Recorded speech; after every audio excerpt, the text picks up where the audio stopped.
St. Kitts News for Sagicor Life, Eastern Caribbean Incorporated. A very Good good morning, morning to you, Mr. Backus. Mr. Connor. Good morning to you. Good morning, Mr. Backus. How are you doing today? I am doing fine. I'm glad you're hearing me loud and clear. Yes, loud and clear. Loud and clear. All right, great. Good to have you on board. We're starting our program today to our listeners with a little interview with Sagicor to get started today, and then we're going to get into the regular run of things, the politics, the elections, and whatever else is making news across the Caribbean. But Sagicor is announcing a new move, a move that involves providing coverage for telemedicine claims. And that's a big deal. So we have Mr. Connor online to tell us all about it. And Mr. Connor, thank you very much for taking our call.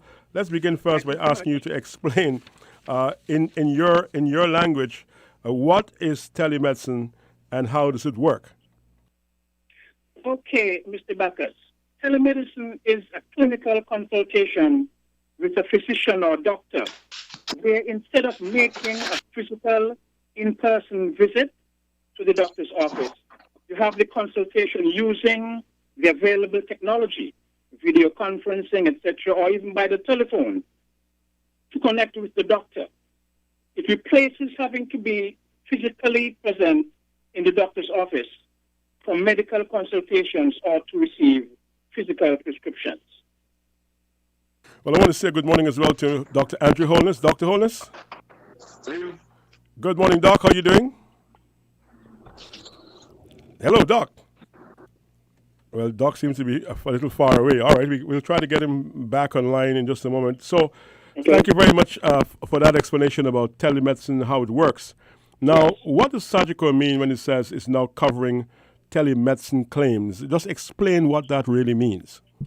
Okay. Telemedicine has been on our radar as a solution that meets the needs of patients, especially those who, for various reasons, may be unable to take the physical journey to seek medical attention to the doctor's office. So quite a number of individuals, our own parents, grandparents, elderly folk, colleagues, need medical care that cannot wait for the pandemic to pass. So Sagicor has decided to accelerate our coverage for telemedicine as our commitment to their health and wellness. At the same time, protecting them from the risk of exposure, thereby assisting in flattening the curve. Now, reimbursing our insured for telemedicine consultations means they do not have to put off appointments because of limited financing. Sagicor is helping to show that responsibility. They can see their doctor from the comfort of their home or preferred space, and with the peace of mind of receiving a reimbursement that can help with medication, the next visit, or some other need. So it's all about us settling claims through telemedicine visits, our patients connecting with our doctors through telemedicine opportunity. So, tell us a bit about what type of consultations qualify for claims and what's the process to file a claim? Okay, to answer that question, Mr. Backus, before I answer that question, let me say that Sagicor has been very clear with the physicians partnering with us in this telemedicine effort that each request for telemedicine consultation must be evaluated by the physician for the level of appropriateness for that visit. Having said that, we are providing coverage for the following services: general practitioners consultations, specialist consultations, psychologists or consultations one-on-one, physiotherapy, and as well as speech therapy. Now, I would also like to add that our physicians have agreed that telemedicine consultations must adhere to the current standards and practices, and consequently carry the same professional accountability as treatment of prescriptions delivered during an in-office encounter. So those are the areas we are going to be covering by offering telemedicine settlement of claims. How do you file? Yes, okay. The process is totally online, in keeping with physical and social distancing protocols. Firstly, the physician will fill in the claim form, identifying it as a telemedicine claim, and he forwards that form to us, to the patient, sorry. All right? So the doctor fills out the form, fills in the information based on the telemedicine visit. Then he forwards that claim via email to the client.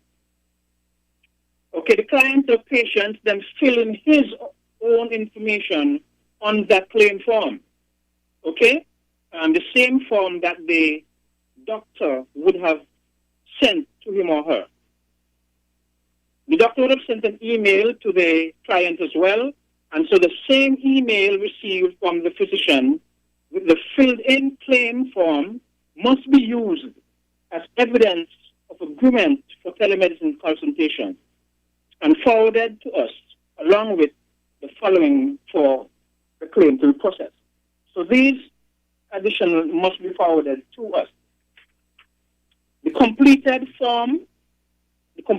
claim form with the doctors and the patient's information, e-receipt of proof of payment. Between the doctor and the patient, there will be an arrangement to pay the doctor via electronic means. Any additional supporting documents, banking information, that is the name of the bank, bank address, bank account number, scan the copy of or picture of the client's karaoke card. Okay, each client would have a karaoke card that qualifies them for service through Sagicor. And then, fourthly, the e-claim package is sent to the country-specific dedicated claims inbox. That is via email, and in Syncit, it will be eclocalclaims@sagicor.com. So the patient emails the information to that email address, eclocalclaims@sagicor.com. And the fifth step, Sagicor processes the claim and sends the reimbursement via direct credit to the insured's bank account, directly to the bank account of the client. We will send an email to the client, okay, advising them that the monies would have been paid into their account at their bank.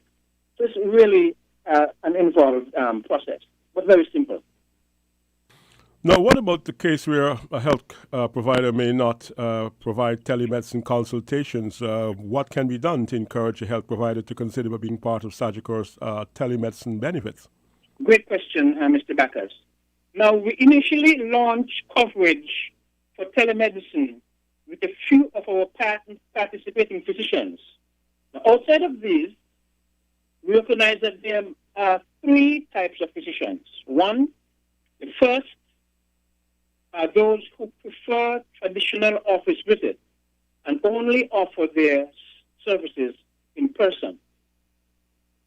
Then we have those who may be hesitant about having the skills required for an effective telemedicine consultation, but they would be willing to make the transition, especially with the prompting of their patients.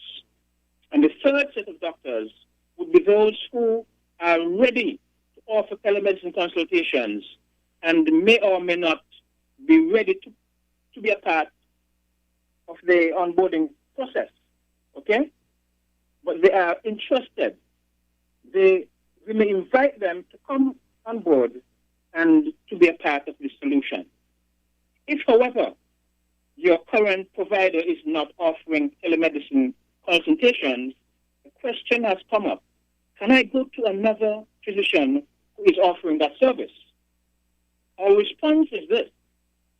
This will have to be a discussion between the new intended physician and agreement made between both parties for the consultation to take place. There must be agreement between the former existing healthcare provider the new doctor providing telemedicine service and the patient. All right, so thank you very much for that. You're listening to Win FM is 90.9, and we're having a conversation right now with Mr. Denrick Connor, Agency Manager in St. Kitts and Nevis for Sagicor Life.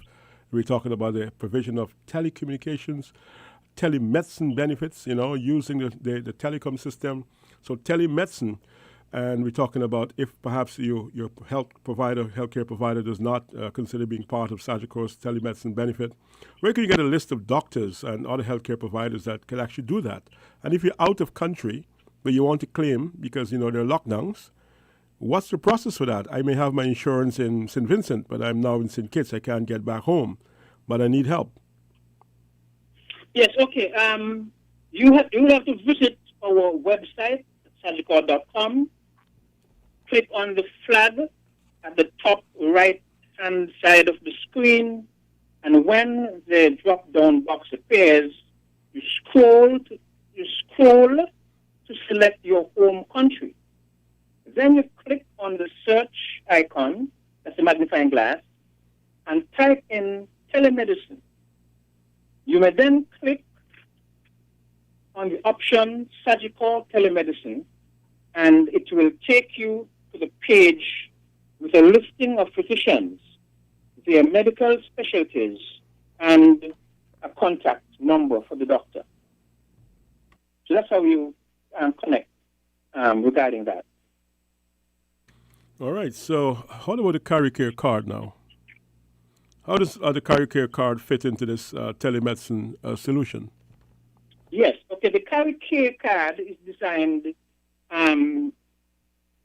with biodata of the client, okay, that is accessed when the card is swiped at the physician's office. Now remember, this is not an office visit, so you wouldn't be able to swipe your card since it's going to be a visit via telemedicine route, remote contact with the doctor. Okay? The swipe would provide data on the policyholder, for example, allows the provider to verify the coverage. So again, because this is not in office, you wouldn't be able to use the Sagicor CariCare card. But we are working on a solution that will, in fact, allow insured to pay using their access card, using the card. I want to say good morning to Dr. Andrew Holness. Dr. Holness. Good morning to everyone. Well, man. I thought you in space, man. I've been plugging and say I can't get Dr. Holness. This is a serious matter. I have been sitting around waiting on you. Yeah, but telecom sometimes is not the most reliable these days. Too much pressure. Has a mind of its own. Well, I'm speaking to Mr. Denrick Connor, and I'm glad I could get you online because I wanted to get your input. We're talking about telemedicine and the fact that Sagicor is offering that. And of course, when you say telemedicine, you're talking about internet, you're talking about digital. Some of the older people in my age group get scared about security when you're using online. They don't want the business in nobody else's business. What can you tell us about the issue of secure and private consultations using telemedicine? Well, the basics of the confidentiality remains the same. Any doctor, any office that purports to do anything medical, especially in St. Kitts, should have a high level of confidentiality. What you say to us stays between me, you, and the tabletop. So that has not changed. And with respect to telemedicine, that rule remains the same. Whether we're talking video or we're talking via phone, what you say to me once we're in that relationship between doctor and patient remains confidential. So from that perspective, it hasn't changed. Where the additional wrinkle comes in, of course, is when we have to now include technology. It's not just between my ears and your mouth anymore. You have this intervening thing. And from that perspective, we have to go the extra mile. So we have to do encryption of the conversation, of the records, the medical records. We have to make sure that the room that we're in is private, both on the client side as well as on the doctor side. So especially if I'm going to do a teleconference, with the opening possibilities, I can do it from my car. I can do it from the beach. I can do it from my home office. But any of these circumstances requires a certain level of protection. And in those circumstances, we have to be cognizant. People looking over your shoulder, people listening through the wall, that kind of thing. But all of that is already in place, because we've already been doing some versions of telemedicine, just in general, but also at Meridian Medical specifically. Do you think so? Yeah. And the basics apply. You password protect. You encrypt. Don't record unless permission is given, and so on. So your information, both digitally and analog, remains protected. That's the idea. Are there relevant regulations in place to help in this process? None that I am aware of in St. Kitts. Nobody's mandating this. It still is just good medicine to make sure that people's business remain quiet, especially since it is extreme. There can be extremely sensitive things, and so you have to be mean with the information. Everything has to be written. Permission to divulge information has to be written. That kind of stuff. So, what about other healthcare providers? You invested in a nice little office and you have your front end services well decorated and all that, and then somebody comes to tell you now, you know what, you can do this without this front office. You can have a telemedicine service. Do you think some people may see this as a viable option? They may say, you know what, nah. Yeah, I think eventually, I mean, it given coronavirus and the situation that it has thrust upon us, we're going to have to adapt or die in many spheres, including medicine. And I think that's it is going to be a process that is not going back. We will have some version of telemedicine almost always available, and I think other health providers are going to catch on, or as I say, adapt or die. So I think we get stuck in St. Kitts a lot with doing things the old way. And so from that perspective, there might be a little challenge in moving forward, both in terms of providers as well as people seeking the service. But I think eventually the advantages will outweigh the disadvantages. And people are going to come to realize, wow, I actually may be able to do this consultation from the comfort of my own house and not have to go into the office and not have to face people and traffic and all those things. So I think it'll be a service that is going to be more and more demanded by our clientele, globally, and then doctors and health providers and health facilities will now have to respond. And telemedicine is going to be the way to go. Absolutely. Now, how do I pay you? All right, the payment is always a sticking point. We are used to giving our credit card information online to anonymous people, and it will be somewhat the same. You can actually give your credit card information via phone to our staff, and do it that way. That will be the easiest way. There are portals that we have to now evaluate and investigate, third-party stuff that will allow you to put your information in your own private world and then just have funds transmitted. Or you can come into the office and pay in advance, for example, or we'll send you a bill. The problem with sending bills is that you can't respond by a check because the mail doesn't work in a curfew, and so I don't get paid. So there's still strategies to be worked out. Some are already on the table. So if you call the office, we can certainly work out a strategy that is workable for you, but it's definitely possible. Mr. Connor, you're still there? Yes, I am. Okay, what would you like to add? It's time for us to wrap. We're in extra time. Socrates, the king of Calypso, is in the studio. He's about to take over the program. But before we allow the monarch to run things in the studio, I'm going to give you an opportunity for a quick wrap. What would you like to say to our listeners about telemedicine and Sagicor before you go? Yes, okay, to many listeners and our clients and the clients of other doctors, Sagicor is moving in the right direction, in particular in these times. We are up to the time supporting telemedicine. And so we have now made it possible for our clients and our listeners to access medical care right from the comfort of your own home.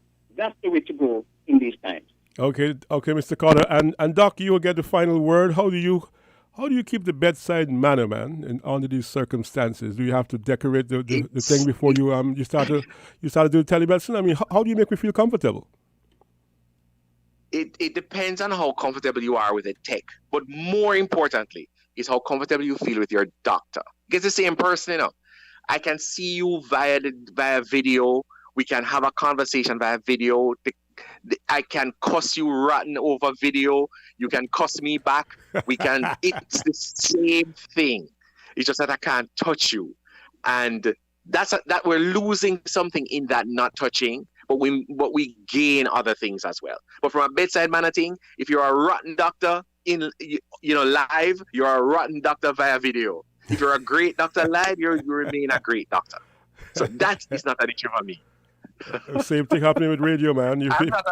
If you're a rotten person on radio, you're a rotten person on the internet as well. Thank you so much, Doc, and thank you, Mr. Connor. Have a great day now. Take care. Bye. Thank you, gentlemen. Okay. Yes, was a pleasure. All right, pleasure. Bye-bye.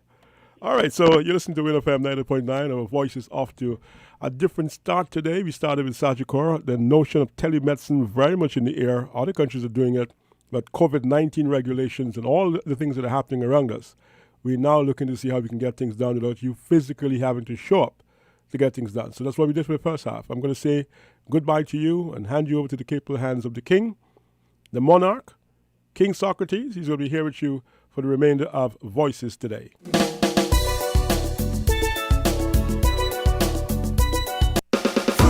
Taste the real Fruta. Enjoy the real Fruta. Refreshing juice of every day. Whoa, Fruta. Drink the real Fruta. Your favorite Fruta. The natural taste is Fruta. Fruta. Your favorite fruit has got a new skin with real juice within. Drink the real Fruta. Enjoy the real joy. Taste the real Fruta. Enjoy the real Fruta. Refreshing juice of every day is Fruta. Fruta, juiced right.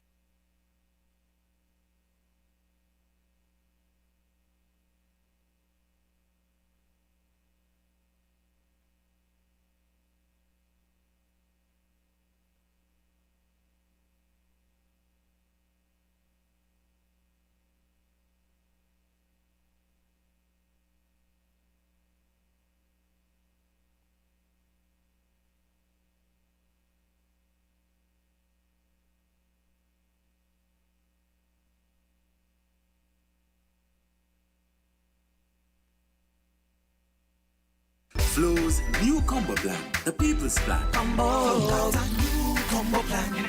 You can call anyone. No matter which network you dey on. Just use your Flow. I want a combo, but not for my belly. I feel me cell phone, so me call anybody. Call Mr. Man, call Granny. On the island, Flow come combo me. Yes, there is no need for to force no more. Cause with Flow combo plan, you're paying less for more. Flow got a new combo plan. You can call anyone. No matter which network you dey on. Just use your Flow. Dial star 129 sign to activate your combo plan today.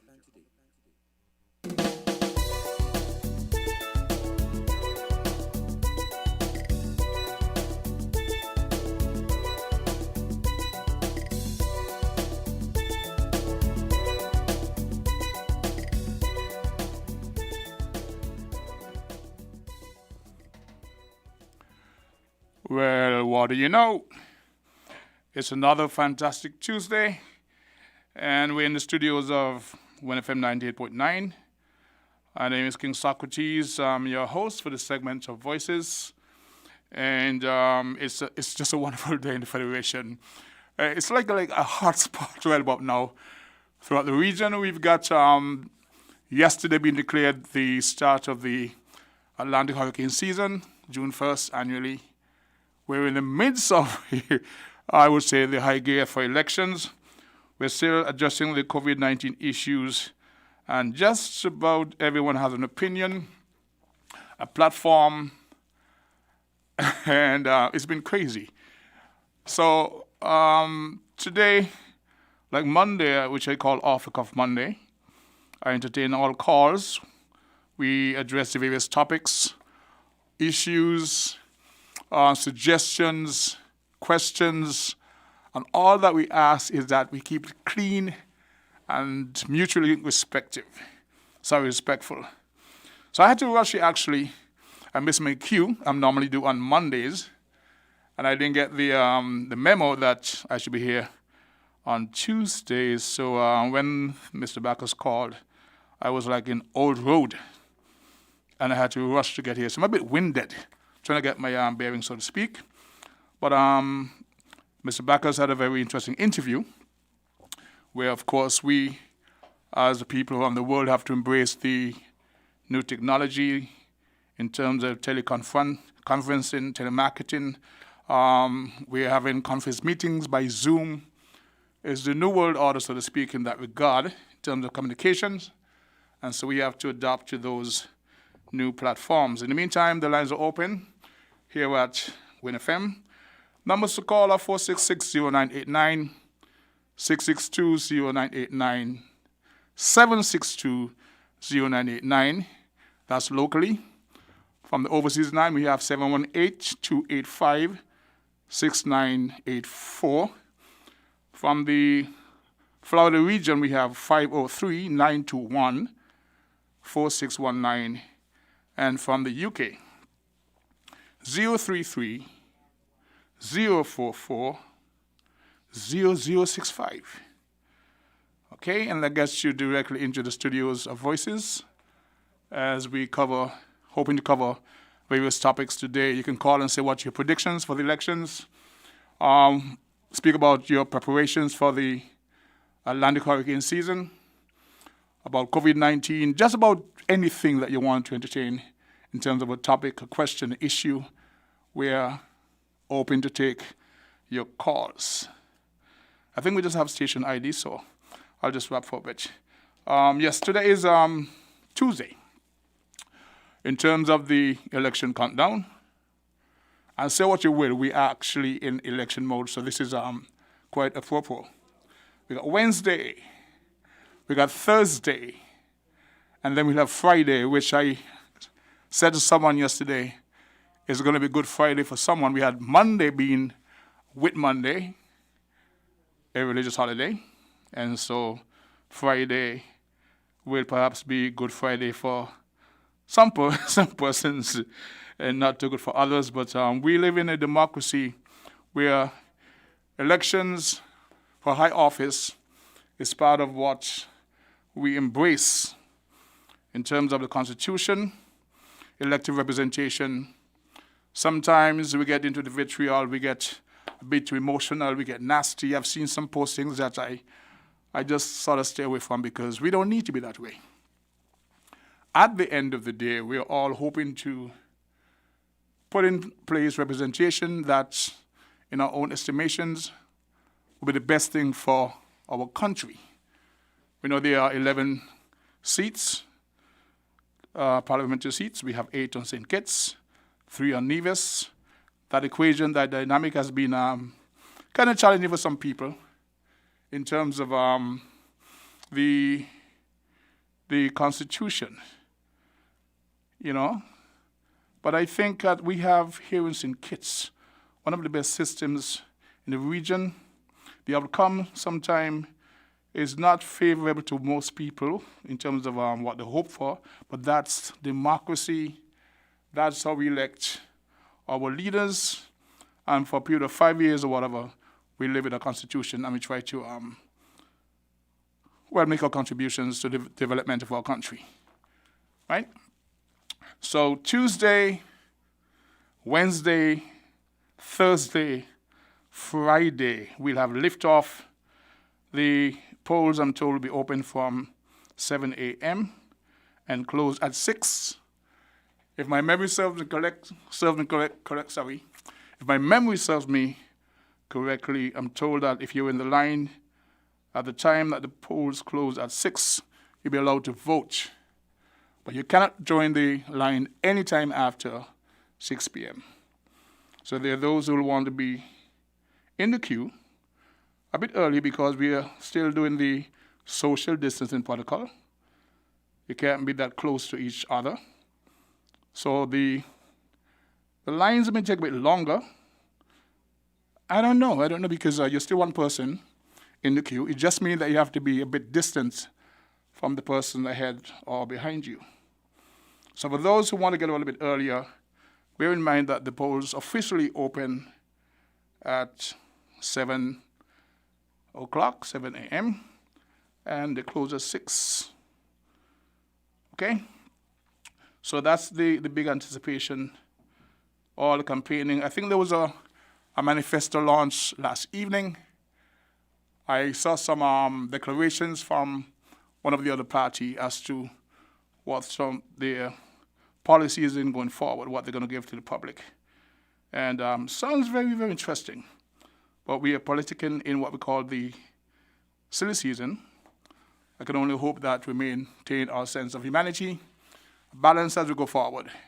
And at the end of the day, through the legal process, everything is done properly, and everyone is satisfied that we had a free and fair elections. We've had the issue of the overseas observers. That's been a hot topic. This will be the first time I'm told that we'll have elections without that element in place. I think in Suriname, they were allowed to go there, observe the elections. They may have bypassed the standing protocol where they were trying to introduce here in St. Kitts. The observers will be tested and coming with a guarantee. But I heard the CMO say in a former presentation, it doesn't matter who you are or where you come from. Once you get here, you will have to observe the local protocols of the 14-day quarantine. That would have been challenging for some persons. There was also the suggestion that the overseas observers, it could have been arranged for them to come in a bit earlier. So they too would be in the 14-day quarantine and then be able to observe the elections. I think at this particular point in time that is not to be. Do we trust our local entities to be able to cover the elections, make the proper observations in a fair manner, the same way that we would have depended on overseas entities? There's a question. I think that we're quite equipped and capable. The question, I think, would be then one of trust. But that's just my opinion as it relates to the overseas voters, the overseas observers that normally come in to cover the election proceedings.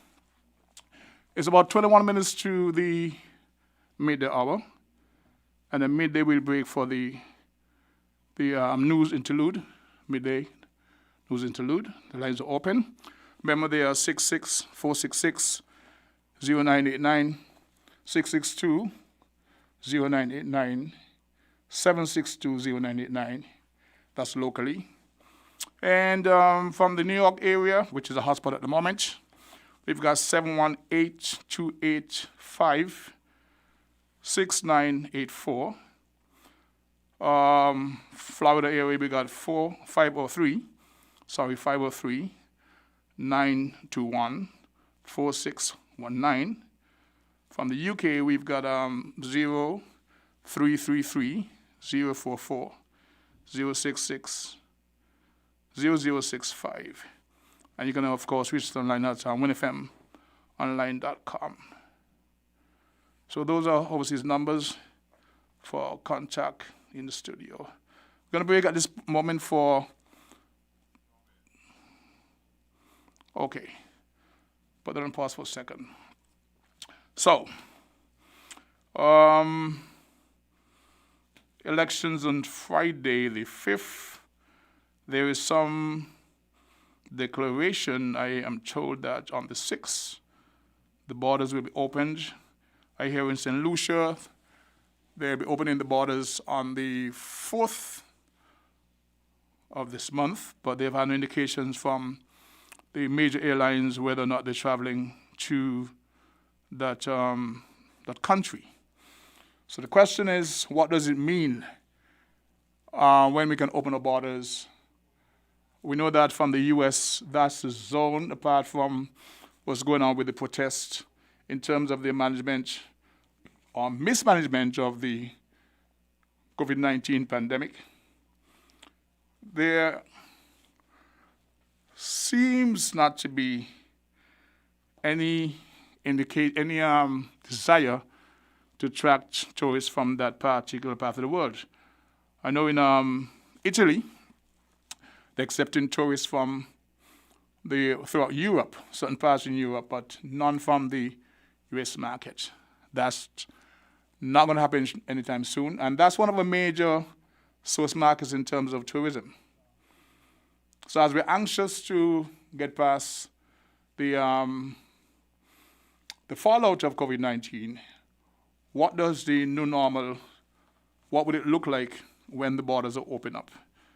And for the many people who will be dependent on the taking part in the service industry, those in the hotel sector, all those in transportation, and going forward.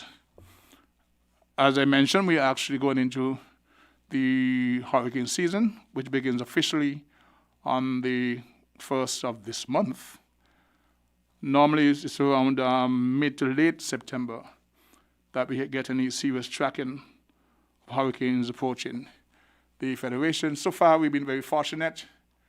This year, 2020, has broken with a whole host of issues and challenges, mainly COVID-19 related. But we count the blessings as we wake every day, and we realize how lucky we are. We're hearing that in St. Vincent, I think, or more closely, there's one in Antigua, they have discovered another case, and what that can mean. I'm told in St. Vincent they have other cases, new cases. Here in St. Kitts, we're still fairly okay. And for this, we have to say in a very demonstrative way, thank you to the COVID-19 Rapid Response Team, led by our CMO, Dr. Hazel Laws, our Chief Medical Staff, Dr. Wilkinson, and all the folks who kept us abreast with all information on a daily basis. I think they missed one day, which is about 4 or 5 days ago, they missed one day in terms of the daily broadcast. And some people have begun to kind of sign off. They've gotten too accustomed. They see it's the same thing sort of daily. But the fact is you have your choice to stay tuned, get the relevant information, and ensure that you're still safe. As I travel around the country, I would know that people are starting to relax the protocols in terms of the mask, stuff like that. One has to be reminded that this virus, there are lots of unknown variables, so it's no time to be relaxing and figuring that this thing's beaten. Okay? Ready for a station break? Okay. We're still loading protocols. So yes, it's Tuesday, and it's about 60 minutes to the midday news, and it's a bit quiet on the home front, which is good, because I know over the weekend we had, I think we had a couple of motorcades. I was actually at home observing the best I can. I would have missed a few of the broadcasts. Somebody sent me some information, asked me to tune into Dr. DuPont, but I missed that also, because sometimes at that end, the internet feed is not so strong. I saw a bit of Mr. Duncan Watley's presentation, and he too has some challenges. I believe he says he's going to go to Flo this morning and address the poor internet feed that he had. But I too had it. I'm at the other end. I'm in Sandy Point. He's in Kion. And I too have some challenges. So I don't know if it was deliberate, as some folks were indicating. That being said, we're in the age where it's now Zoom, the new technology, the new way of communicating. And someone said the younger people would have had down. I don't know about the young people. We know that we have to get them aboard. I want to say good morning to Mr. Derek Freights. Say hi to Bonnie over in Barbados, to Arisa Hodge down there in Anguilla. She's tried several times to get in on the line to give me feedback as to what's going on over there. New York Joe. New York Joe, you're in an area that's really, really under the gun for many reasons. We've seen the demonstrations in about 40 states in the U.S. as a result of the, let me say, murder of Mr. Floyd, George Floyd. A homicide is a murder, and so we've had the black community by large out demonstrating. There's been some looting, there's been some rioting, there's been evidence that there were other factions who would have come into that space with ulterior motive and not having the interest of the main purpose of the protest. Before we get into that, there's a call on the line. Good day, caller, you're live on Voices. Yes, sir. Good morning, King. Mr. Brown, how are you doing? You're a little weak on the signal. Maybe you want to shift position so we can hear loud and clear? You're hearing loud and clear now? Yes, it's a lot better. Yeah.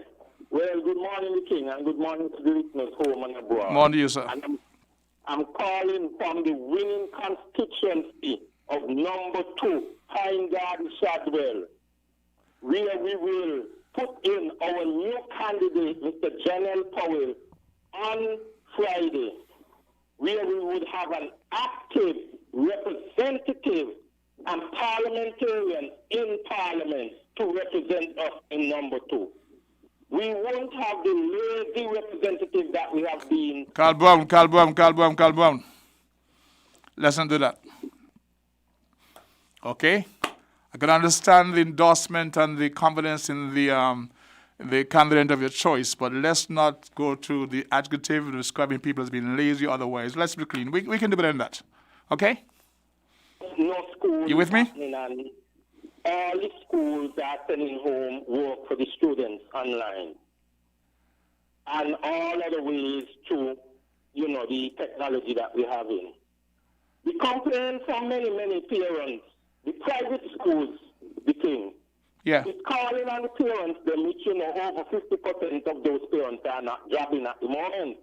Quite so. And asking them to pay the full school fee. They even had meetings, calling the parents them to meetings. And I'm requesting from the parents that they must pay a full school fee while no school is going on. I would have missed your lead up into that. Are you saying that who's asking for the parents to now pay the full school fee at this particular time? A number of the private schools here in St. Kitts. The private schools, okay. The private schools, not the government schools. Private schools. Not the government schools. Are asking that the teachers pay the full tuition. They're asking the parents to pay for a full term while the children is home. Okay. And that cannot be right, the King, because over 50% of those parents are not working at the moment.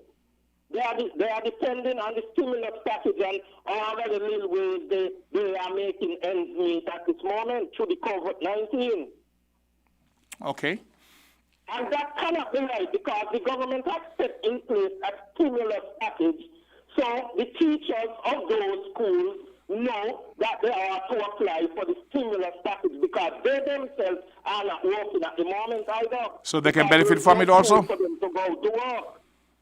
Okay. Yes, they are working online, sending some work to the students them to keep the students them occupied with the work that they should have been doing in school. But they are calling the parents and calling meeting with them and demanding the parents them pay a full term fee. And many of the parents are complaining bitterly, the King, that they are not going to pay it. And I'm telling them, do not pay it. Because there's no school going on. How could you be, the King, not working and you want to claim a salary? When the government put a stimulus package where I know a number of those teachers from those private schools have submitted applications to get the stimulus package. But then you're telling the mothers, over 50% of them who is not working come to a full time? It is ridiculous. It would be interesting if you were to hear directly from one of those parents who are, affected, and also if you were to get feedback from one of those schools, so we can hear both sides. Fact is, they're sending lessons, but the students are not in class. You're not spending them of the time, so there has to be some sort of consideration. If what you're saying is true, there has to be some sort of consideration on behalf of the school, on behalf of those private schools. And let's emphasize they're private schools, not the government school, because I didn't quite hear what you were saying when you first began. So private schools. And the parents would have a point to make if they are not working. If they pay on a monthly basis, because that seems to be the case, because if you're paying for a certain semester, you pay for a certain time. But you're saying they're demanding that the parents pay for the students, the children, the full payments, full term. Children are not in school now for quite a while. If not, they won't send the lessons to them? They are sending lessons home to the children, via the social media and, Yes. And they are calling the parents, and they have even written letters to the parents, telling the parents that they have to pay. Okay. That complaint should go, I think, to the Ministry of Education. But it's good to hear that people are speaking out, and of course you're a person who can do it to bring these issues to the public. But if one of them can call the station directly, or I hope they do. Yeah, and we would also. Okay, so it would be also good to be hearing from one of the schools, hear their side of things. I know for a fact that some weeks ago, a certain mother was called from the education department and asked about being home for I think it was the cable, who wanted to go and install the particular line so she could have access. I believe she has been supplied with a laptop so that her kids will be able to get the lessons online, because there was a challenge. She was actually using just a phone, but those lines have been installed. The joke was, she says to me, the line was 5G. So those cables are being installed in your homes, and in that particular area you can see the folks from the cable out replacing those lines to prepare for the new wave, wave of learning, the online via the internet, Zoom, or whatever. So that's happening. And what about now? We're going to pause for a station ID as we give credit to our sponsors, and we'll be right back. Here comes the sun. Sun quick. Here comes the sun. Sun quick. Sunny flavors for everyone. Natural, tasty, full of vitamin C. The drink for the whole family. It's Sun Quick. Sun Quick Drink Concentrate gives you 40 glasses. 9 delicious flavors to choose from. Orange tropical mango. Peach orange, orange apricot, black currant, Apple, red orange, red fruit. Bursting with vitamin C. Sun Quick. Natural, tasty, full of vitamin C. The drink for the whole family. It's Sun Quick. Flow helps you stay connected to what matters. Simple plans and a better network mean that you can enjoy 30 days of unlimited social messaging, 10 gigabytes of reliable data to use as you like, and 1,000 local anywhere calls and texts. With the always-on prepaid plan, all for $100. Keep your number when you switch to St. Kitts' most reliable LTE network. Switch to Flow. It only gets better.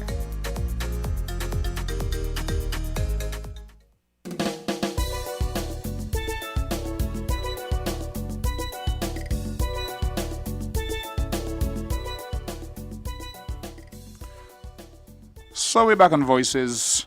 My name is Socrates. I just had a text sent to me from Chris Collins up there in Sheffield in the UK. And he made a comment about, my last caller. We want the callers to call in, be expressive, be supportive of your candidate or not, but not to bash anyone. We don't need that. We are much bigger than that. So let's keep it clean, and we're good to go. We know we're into what we call the silly season. The silly season. But nah. You can endorse your candidate of choice. You can support.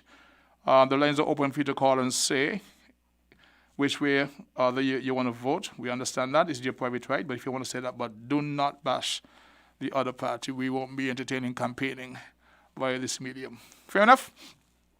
So, Mr. Collins, how are you doing up there in Sheffield? I know you had an interview on Sunday with Dr. Drew. I don't know. I was actually into my saltfish, so I didn't get a chance to listen to it. Yes, it's 4 minutes to the midday news. And we're live on Voices. And the numbers to call, if you wish to do so, is 466-0989, 662-0989, 762-0989, 718-285-6985. By the way, Chris, if you want to call in from up there, you got your number is what? 033-044-0065. I would love to hear from you. New York Joe, Avril, you're up there in the New York area. Give us a call, listen to what's happening over there in terms of the protests/riots in your area. We know you're affected one way or the other. People out there in the midst of all this drama, we would like to hear from you. Anguilla, Barbados, give us a call here at Win FM, listen to what's happening to you out there. So yes, we got 4 days to go. We got Tuesday, well, today's Tuesday. We got Wednesday, Thursday, and Friday. I would wish for that to be the most peaceful day, the most quiet day, as we go out to exercise our franchise to vote for candidates of our choice in the upcoming general election amidst the COVID-19 pandemic. The curfew that's partially lifted. We understand the need for that. And even though some seem to have preferred the pandemic over the politics, and there's a caller live on the direct. Caller, you live on the Voices? Yeah, there was the indication that some prefer the pandemic over the politics, or vice versa. We have to look at the safety of our people, our nationals, first and foremost. And that was the caller. You're back. You're live on Voices. Caller, you're live on Voices. Socrates. Yes, sir. Lovely hearing your voice. Morning to all the listeners. Before you say anything, Socrates, there is something wrong with the line. You didn't like my blink or look on the screen or the call and I get you. The phone just ring out, and I pick up. Okay, the engineer is listening to you. He's in another room. I'm in the sunroom, so I don't have any connection with that, but he's listening. And if there's something to be addressed, they would. This is a number that they now got you. See me just get you now on Flo? 662. Mm-hmm. The 466 that they just a ring. And not go on. Well, I'm happy that you got in, and I hope the engineers would be able to address whatever the challenges are. So, they may say that the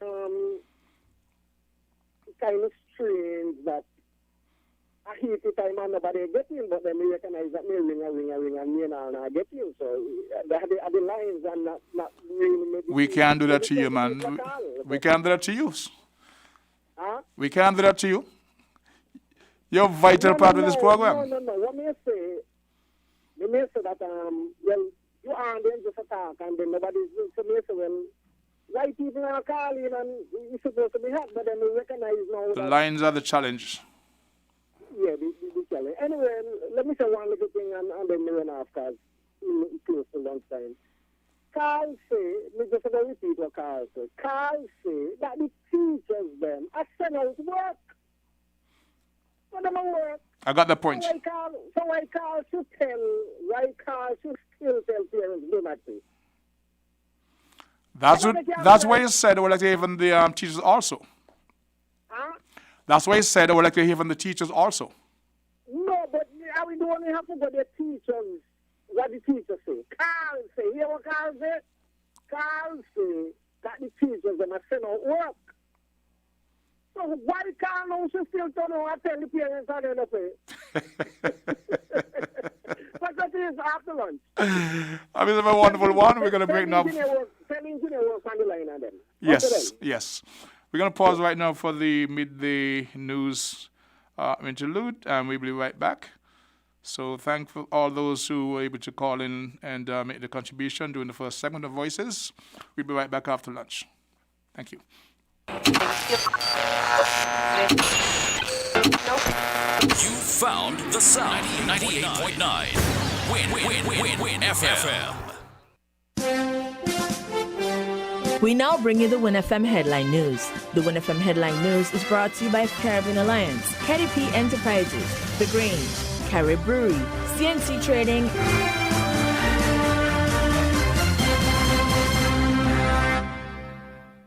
Did you know that the Grange Healthcare Facility is the first purpose-built non-governmental healthcare organization on St. Kitts, offering 24-hour nursing, therapeutic, and residential care for older adults? It's situated at Otley, 7 miles east of Vastair in beautifully landscaped surroundings. The Grange has a team of highly trained professionals and provides care that's rated as being comparable with UK and North American standards. The Grange offers varied accommodation to suit your individual needs, and our all-inclusive packages make the cost of care per hour the most competitive on the island.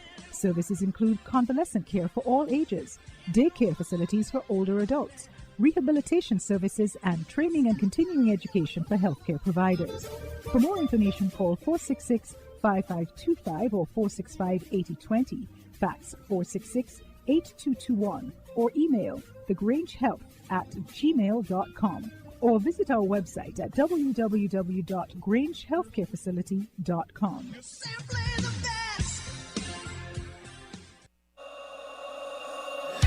Without limits, happy and free. The skin you're in with no apology. The one to seize the day. Grab an LLB. Live, love, be. With LLB. Live, love, be. Live, love, be. Be who you know you can be. Grab an LLB. Live, love, be. Angostura, lemon, lime, and bitters. Live, love, be. Shipping your cargo shouldn't be a hassle. It can be as easy as a single call to Amerijet International, your worldwide cargo transportation solution. We provide all the services you need to ship your goods anywhere in the world. Whether your shipment is fresh, frozen, large or small, alive or hazardous, you can count on Amerijet to deliver it safe and sound. Amerijet International, by land, sea or air. We get it there. For more information, visit us online at www.amerijet.com or call us at KDP Enterprises, telephone number 466-9595.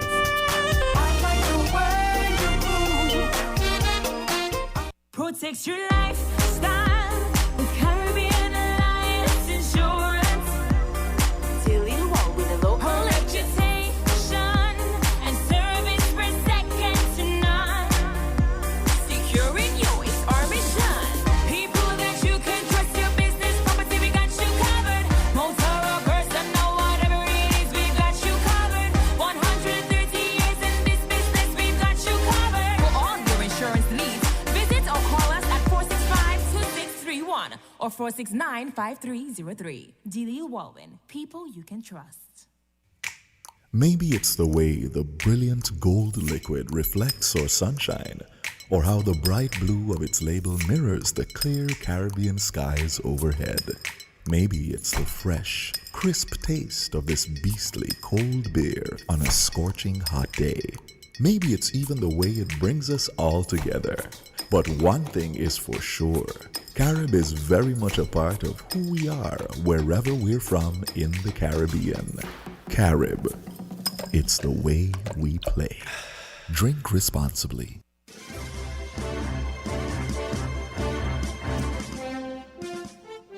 The hurricane season has officially begun. Forecasters have predicted an above-normal period with 13 to 19 named storms, 6 to 10 hurricanes, and 3 to 6 major hurricanes. So far, 2 tropical storms, Arthur, which formed north of the Bahamas, and Bertha, which developed off the coast of South Carolina in May, have gotten the season off to an early start. Presently, Tropical Depression 3 is located about 125 miles west of Campeche, Mexico, and a slow and gradual strengthening is expected over the next few days. Head of the National Emergency Management Agency, Abdias Samuel, during his speech to the nation to acknowledge the start of the Atlantic hurricane season, urged citizens to be prepared. Citizens and residents, given the above normal outlook for this hurricane season, it is vital that everyone in this federation of St. Kitts and Nevis takes the precautionary measures and become prepared. As we enter the hurricane season, the National Emergency Management Agency, NEMA, continues to strengthen its public education and awareness campaigns, mitigation, and preparedness measures. Let the 2017 experience of Irma and Maria, and of course, 2019, Dorian, an extremely powerful Category 5 hurricane which devastated countries in the Caribbean region and also impacted the United States of America, should serve as a reminder of how dynamic the weather can be and that predications can and will change. However, we must be ready. In the era of COVID-19, Samuel noted that health guidelines and hygiene protocols should also be considered. As we focus our attention on the preparedness measures for the upcoming hurricane season, it remains critically important that we also remember that we are still amidst the ongoing novel coronavirus pandemic. Social and physical distancing, hygiene protocols, and health guidelines to keep you safe from the COVID-19 must be taken into consideration and will impact your preparedness plans, including what is in your go kit, evacuation routes, shelters, and more. To date, the NEMA district volunteers have been making preparation, including doing damage assessments and community walkthroughs. All members of the National Disaster Subcommittees have been working on their respective plans and now are ready to implement them.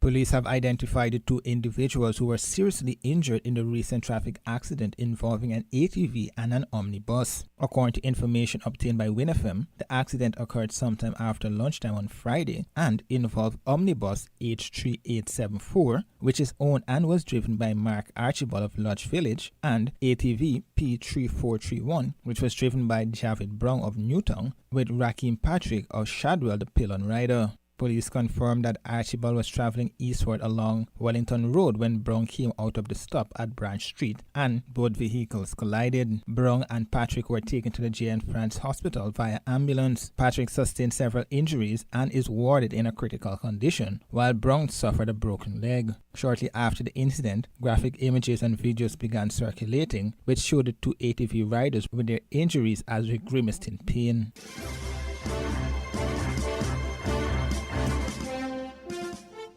Minister of Public Infrastructure Ian Liburd is speaking on the recent downgrading of the Eastern Caribbean Civil Aviation Authority to Category 2 ratings by the Federal Aviation Authority.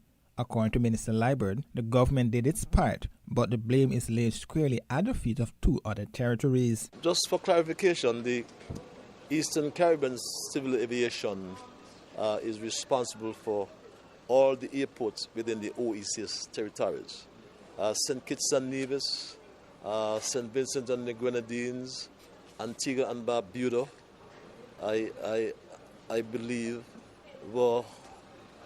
has conformed. No, St. Lucia did not conform with the legislative requirements. What has happened is that the the FAA and ICAO raised issues about the ability of the ECA, the Eastern Caribbean Civil Aviation Authority, in terms of the ability, in terms of the personnel, the technical staff to grant licensing to aircraft, to grant licensing to pilots. And these other countries, the Dominica, I think it was St. Lucia, those two for sure did not sign on to lots of the legislation. Part of it dealt with the regulations, I recall, whereby the FAA figured that some authority should be given to the Director General of ECA in terms of executing his authority with these regulations. So the problem was... Early in May, the FAA flagged the sub-regional body for its failure to implement a number of measures that would bring it in line with the U.S.-based agency. Minister Liebert reminded that the issue of being part of such bodies as the Civil Aviation Authority is that when one country fails on its part, every territory is branded. And still is, as I speak, because I know Dominica, I don't know if they have passed their legislation in the Parliament. We have done that. See, the issue, the thing about that, if one or two has shortcomings, then the entire region is downgraded. Barbados has been downgraded for some 10 years. I'm not saying that it will give us any comfort, but what happens really, it doesn't stop flights from coming into or leaving our airport. What happens really is that because ECA doesn't have the authority to license these aircraft because of the lacking in legislation, the LIAT, for example, that are registered with ECA, they cannot create any new flights into the U.S. territory. It's a U.S. FAA issue as well, but they can use existing flights. But it does not stop them from going to Mexico, for example, or any airport outside of the U.S., United States of America. In summing up his response to reporters recently, Liebert said the issue comes down to the challenge of legislation in the various territories that are delinquent. So it's a question of legislation, and we trust and hope that these other countries that have shortfall or shortcomings would understand. I know that St. Lucia has some issues as it relates to the ECA and the financing of ECA. I know that the issues as relates to fees are collected by the Trinidad Authority, because the overflight fees that they get in Trinidad are not passed on to the OECS territories. Don't ask me why, but those are some of the issues that St. Lucia raised, and St. Lucia in itself raised some concerns with the management of ECA. But in St. Kitts and Nevis, we are very, very up to date with all the legislation and all the requirements. Just recently, OECS leaders said they were keen to work closely with the FAA in having the issue resolved that would restore the OECS to Category 1 status. The leaders explained that the FAA placed 14 recommendations for the maintenance of Category 1 status. Of that number, 11 were implemented, with 3 remaining outstanding. Those are being addressed, the leaders noted.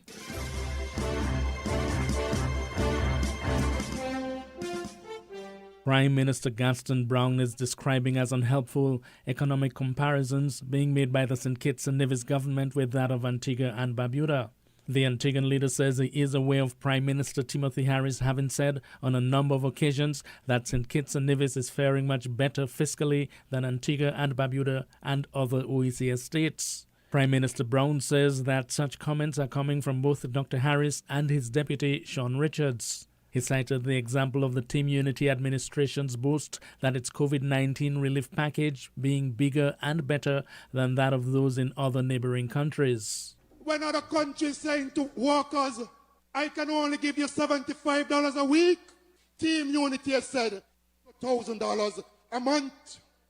When other countries have not been able to respond, because if you go nearby to Antigua, to date, not one single stimulus package has been put in place in Antigua. We have been able to do that because we have managed this country well. The inference that Antigua may not be managing as well as St. Kitts and Nevis is an unwelcome comment in St. John's. Prime Minister Brown says his administration is taking care of people and country in the COVID-19 crisis. We have responded. I mean, we're not going to go there and brag and say that, oh, we have this stimulus and then to cost all these and put $20 million in the tax exemptions and to say the food grants is another $10 million and the school meals that we do, that's $5 million and the medical benefits thing is another $5 million. But when you do add them up, I mean, our response, our relief programs are just as effective as any other within the OECS and beyond. I mean, I hear, for example, in St. Kitts, they're ridiculing us. And at the highest level, at the level of the Prime Minister and the Deputy Prime Minister. And I don't know why they want to draw us into their politics. I've had a long-standing policy of not engaging in the domestic affairs of any country, especially when it comes to elections. I do not get involved in that. So I don't know why my dear friend, and Tim is my friend, Prime Minister Timothy Harris is my friend. He and his deputy, Sean Richards, why do they continue to draw Antigua and Barbuda into their politics and how they have $120 million stimulus? I think it's totally unhelpful. Brown is advising that the St. Kitts and Nevis governing coalition should rely on its record instead of attempting to pull down fellow governments in a bid to make its case for re-election. I mean, I'm not going to respond directly to it, yeah? All I'm saying is that that type of provocation is unnecessary. What they need to do, if they've done so well in St. Kitts and Nevis, is to stand on their record. The point I'm making here is that, when comparisons are being made, we need to look at the broader issues as to what a government may have inherited and how well they played the hand that they inherited.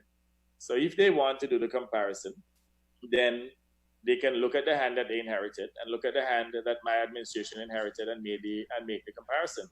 But again, I do not wish to become involved in any, type of domestic politics. I can understand too that sometimes on the platform that, people may say things inadvertently, but this is not the first time. And it seems to be a constant situation at the top leadership of the government of St. Kitts, in which they continue to bash Antigua and Barbuda. The Federation Heads of Government often compares his administration's performance with that of fellow governments in the region, doing just that recently at one of his virtual public meetings on the campaign trail. St. Kitts and Nevis today, of all the countries in the OECS, has the lowest government gross public debt to GDP at 39.1%, the best in the region. We have the lowest external debt in the region, and we have the highest fiscal reserve. As a balance of GDP, we are 9.2%. Grenada follows at 5.1%, and all the other countries have some low numbers going close to zero, and Suriname is at negative 10.9%. St. Kitts and Nevis then is well ahead of every member in the class. Prime Minister Brown says he is having to reassure the people of his country that his government is performing well. I'll say to the people of Antigua and Barbuda that they need not to be concerned. I saw some social media postings in which a few Antiguans said that they were very concerned and, St. Kitts bragging that they're doing so good. What about Antigua? Let me say to you, the race is not for the swift. All of us have our challenges. We wish St. Kitts well. We wish that it'll continue to do well. But ultimately, I can assure the people of Antigua and Barbuda that we will restore all of the progress that we would have lost, all of the gains that we would have lost as a result of COVID, and that ultimately Antigua and Barbuda will emerge stronger and better, and stronger than most countries that are bragging presently.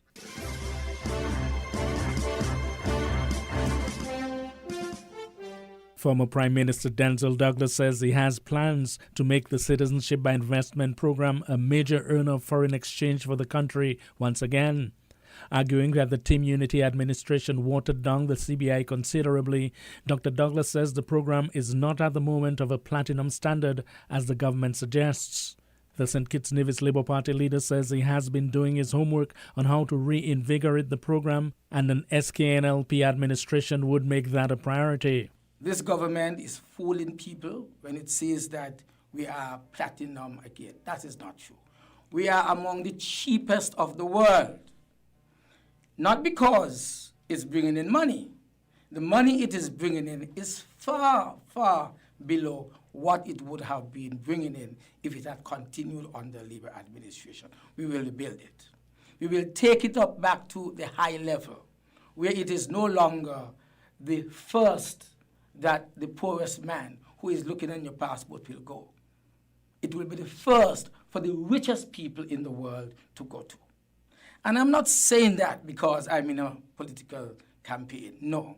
I have spoken to those who are willing to come back and help rebuild this program to where it used to be. That is why I made the statement earlier about twinning the cryptocurrency with the blockchain technology.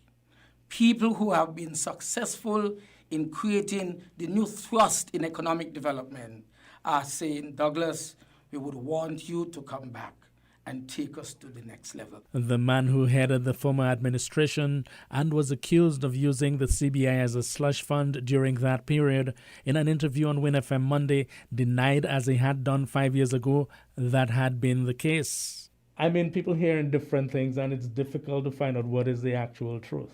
Did you actually use the CBI as a slush fund, Dr. Douglas? Never. There were people who were convinced that was the case. I have never, ever used government funds. Not for personal use, not for political use. My party never was financed out of government. Never, ever was financed out of government. Never, ever. The ordinary people sell their pudding on weekends. There are these barbecue events here and there we raise money. And some investors made good use of the success that they had had with Labour administration. But never, ever, ever abused. Whatever the truth of the matter, Dr. Douglas, yes, there was that perception. I know. If you get back into government, how do you ensure that perception does not come back to bite you? What will you do to make sure that things are in order, that your government is very transparent? We want to make sure that accountability and transparency will be the order of the day. Never would I, Denzil Douglas, hide important assessment of our economy by international financial institutions. Never will I hide those reports of the people of St. Kitts and Nevis. Dr. Douglas also spoke about a new Labour Party government focusing on good governance and a new dispensation. Challenged about the motion of no confidence that failed to see the light of day under his administration, the former Prime Minister said he had been reflecting on that episode and regretted going down that route. So when you talk about good governance, people might say, how can we believe him when we had this 26-month motion of no confidence? No, we had that situation there. Just last night I was reflecting on it in our unique presentation that we had with Dwyer and Sam. It was almost daring because I know I had the popular support of the people, and I said, well, if the opposition is not going to be able to get me to go there, well, I'll stay as long as I can. And there was good reason, because remember the matter was taken to court. We were really going to do it, and then they took the matter to court, and so we said, well, let the court decide. But the point is playing that kind of game that you're referring to. That's it. That sort of pinches people in terms of That's how much good governance is that? And will you try it again when you get back in office? That's what I'm saying. And on reflection, I thought that, well, since they went to the court, let the court decide. Of course, the court does not necessarily have to decide everything for you because the structures of governance are there, which you can follow. So that is one of the things I really regretted.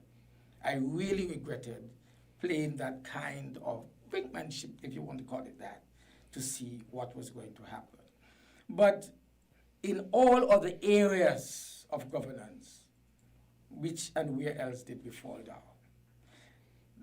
The matter with ZIZ broadcasting, etc., we started the process years ago. But the point is, when you were in government, the then opposition had a lot of difficulty getting to ZIZ. It's like it's a recurring decimal. Whatever opposition is trying to get into government, look, when we get there, we will democratize the state-owned radio station. And it never happens, Dr. Douglas. Ken, it wasn't like that. It never happens. It never was like that. We said that the chairman of the board, chairman, various persons who were there, said that they did not think the time was right for the station to be used for party politics. But that is the point. There will always be an excuse. Right, but we there never will did. always be an excuse, Dr. But Douglas. not in the way it is being that abused prevents today. the democratic process from working as it should. It happens with every government. Right, and that is why, as I said, we started the process of privatization. Labour Party leader Denzil Douglas.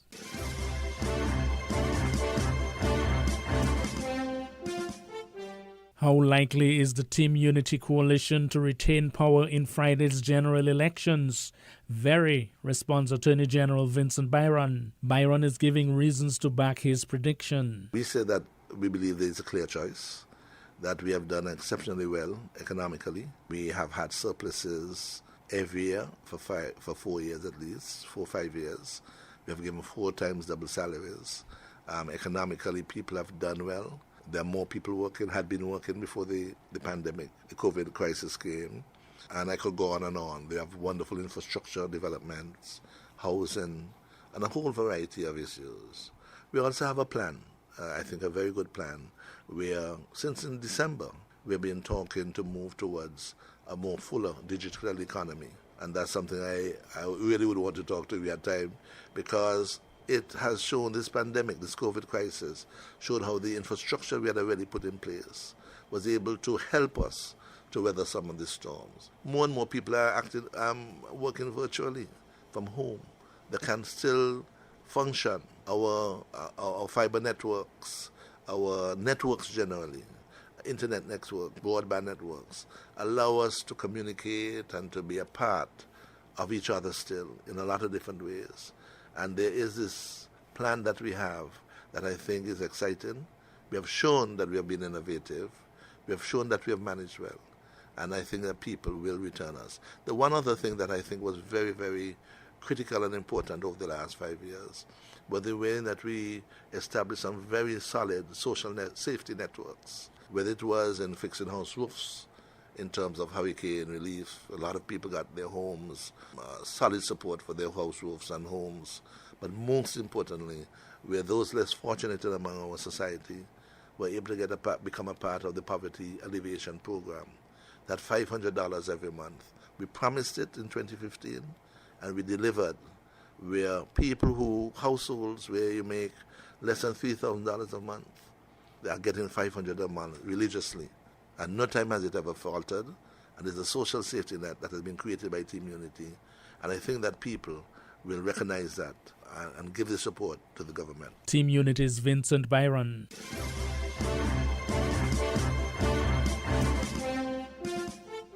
This is your News Source Bulletin. I'm Gordon Mosley. Here is what we're tracking. Guyana's Commissioner of Police and Chief Immigration Officer Leslie James has responded to a letter from the chairperson of the Elections Commission and has indicated that based on a list of persons sent to him by her, 172 of the 207 persons on the list were out of Guyana on Elections Day, based on immigration records. The GCOM chair dispatched a correspondence to the Chief Immigration Officer last week, seeking clarification on whether a list of persons submitted to the Elections Commission by the APNU-AFC coalition contained the names of persons who were out of the country, but still allegedly voted on Elections Day. It is from that list that the Chief Immigration Officer pointed out that 172 of the persons were out of the country. At a press conference this midday, GCOM spokesperson Yolanda Ward said that she believes that at some point the Commission will have to discuss the response of the Immigration Department, but the issue had not been discussed as yet. And the chair would have written to the Commission of Police with that attachment on the 22nd of May and a response, I think, was received on the 27th of May. The response from the commission, the commissioner would have indicated that 172 out of that 207 did not arrive or return to Guyana on or before the 2nd of March. Ms. Ward also indicated that the Commission was aware of the chairperson's intention to seek the information from the Immigration Department following the receipt of the complaint from the APNU-AFC. She said while she cannot speak to the reason behind the chairperson seeking the information, she believes the chairperson would have considered the power at her disposal in seeking such information.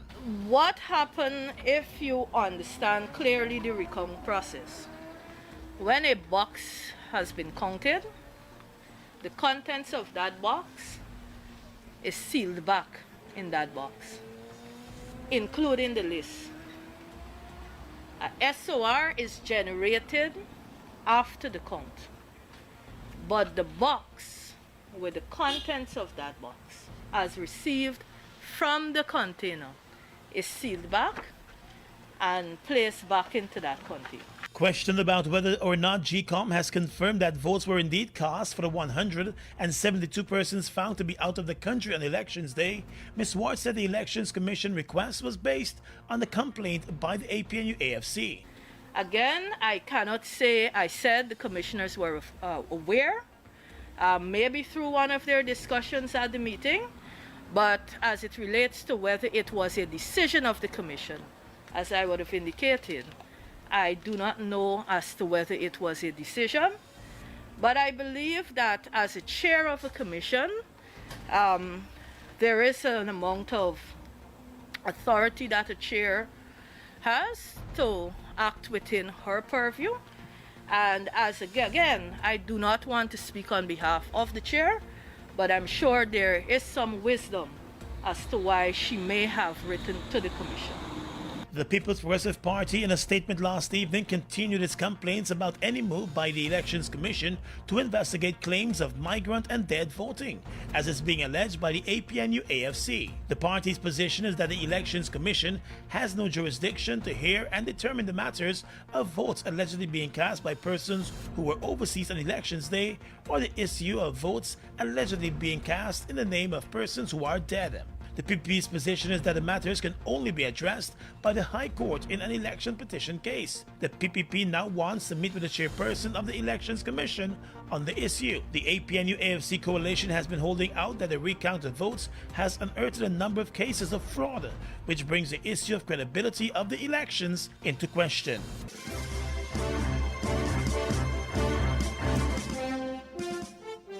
This is Al Jazeera.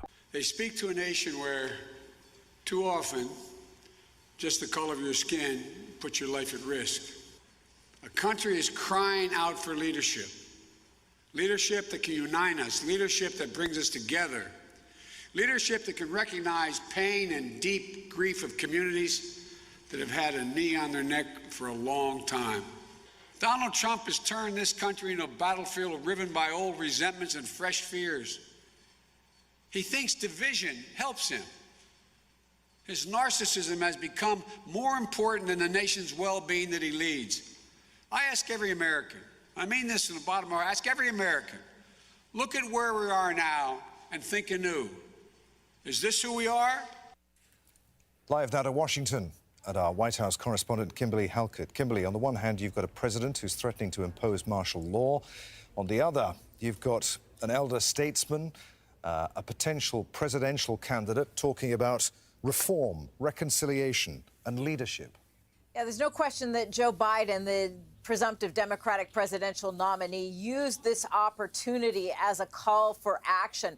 A very emotional speech at times, connecting with his audience and potential voters, describing how he knows how it feels to grieve as the nation mourns the death of George Floyd. Of course, the man that his death has really sparked what Joe Biden says now is potentially a movement of change that could take a generation in order to overcome systemic racism as a result of viewing that video of George Floyd dying on the street, his neck being ground into the pavement, ultimately causing his death as a policeman kneeled over him. Now, this has really drawn the battle lines, if you will, Adrian, in terms of what this election will look like come November, because Joe Biden saying that and accusing President Trump of fanning the flames of hate, causing fear and division, something that he says he would not do if he is president. But U.S. President Donald Trump, for his part, speaking from the Rose Garden, said that as president, he had a duty to protect American citizens, that he is a law and order president. And while he says he supports the First Amendment right of Americans for peaceful protest, what he doesn't support is what happens when the sun goes down and the rioting and the looting begins that continue to happen, we should point out, across American cities for another night. But the U.S. president's vowing to stop it, attempting to stop it, saying that he believes he was successful, at least in Washington, D.C., with the deployment of the military. In fact, we're getting a clearer picture now of what that military support, because we should point out it is the governors and policing that enforces domestic policies, not the military. But we're now getting a sense of what that sort of support role looked like. The National Guard assisting law enforcement in 29 states, we're being told, 18,000 deployed, including an additional 1,500 right here in Washington, D.C. We also know that there is increased security now around the Pentagon and a number of military bases in the broader Washington, D.C. region. So the U.S. president defending his heavy-handed approach, even in a morning tweet congratulating himself. We're now watching very carefully, Adrian, for what he might have to say responding to Joe Biden's comments. He will be set to leave the White House very shortly. He is visiting the shrine of Pope John Paul II here in Washington, D.C.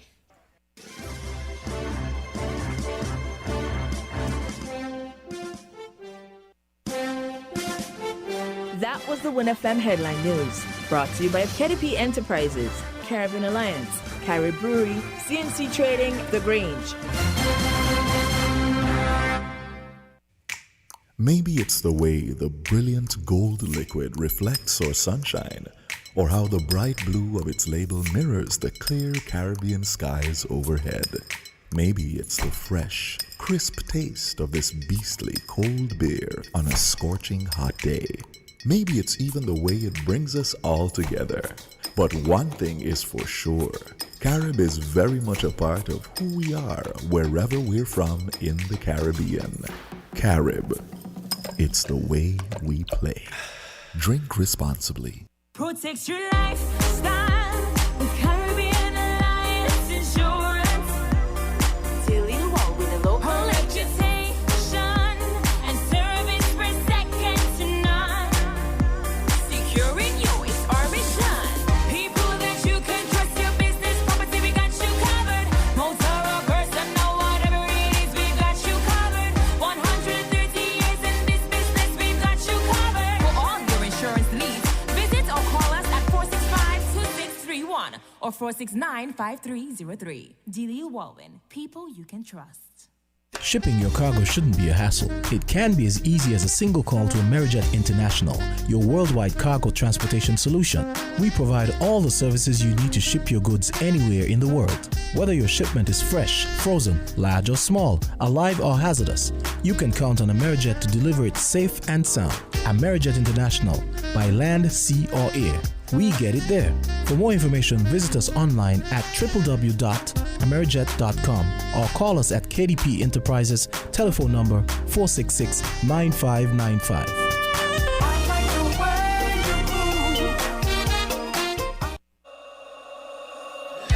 Without limits, happy and free. The skin you're in with no apology. The one to seize the day. Grab an LLB. Live, love, be. With LLB. Live, love, be. Live, love, be. Be who you know you can be. Grab an LLB.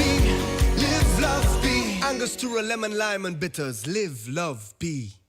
Did you know that the Grange Healthcare Facility is the first purpose-built non-governmental healthcare organization on St. Kitts, offering 24-hour nursing, therapeutic, and residential care for older adults. It's situated at Otley, 7 miles east of Vastair in beautifully landscaped surroundings. The Grange has a team of highly trained professionals and provides care that's rated as being comparable with UK and North American standards. The Grange offers varied accommodation to suit your individual needs, and our all-inclusive packages make the cost of care per hour the most competitive on the island. Services include convalescent care for all ages, daycare facilities for older adults, rehabilitation services, and training and continuing education for healthcare providers. For more information, call 466-5525 or 465-8020, fax 466-8221, or email thegrangehealth@gmail.com, or visit our website at www.grangehealthcarefacility.com.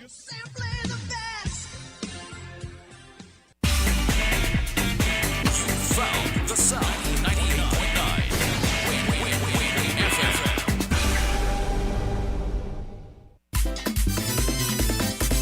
When is the last time that you've had lunch or dinner away from home? The ambience of Sweet Cane on Port Santy provides you with that touch. Sweet Cane daily specials include burgers, wraps, soup, and tasty seafood dishes. Sweet Cane also caters for events and special parties. Call our Sweet Cane hotline at 465-4345 or 665-7628. Sweet Cane, they've got the touch.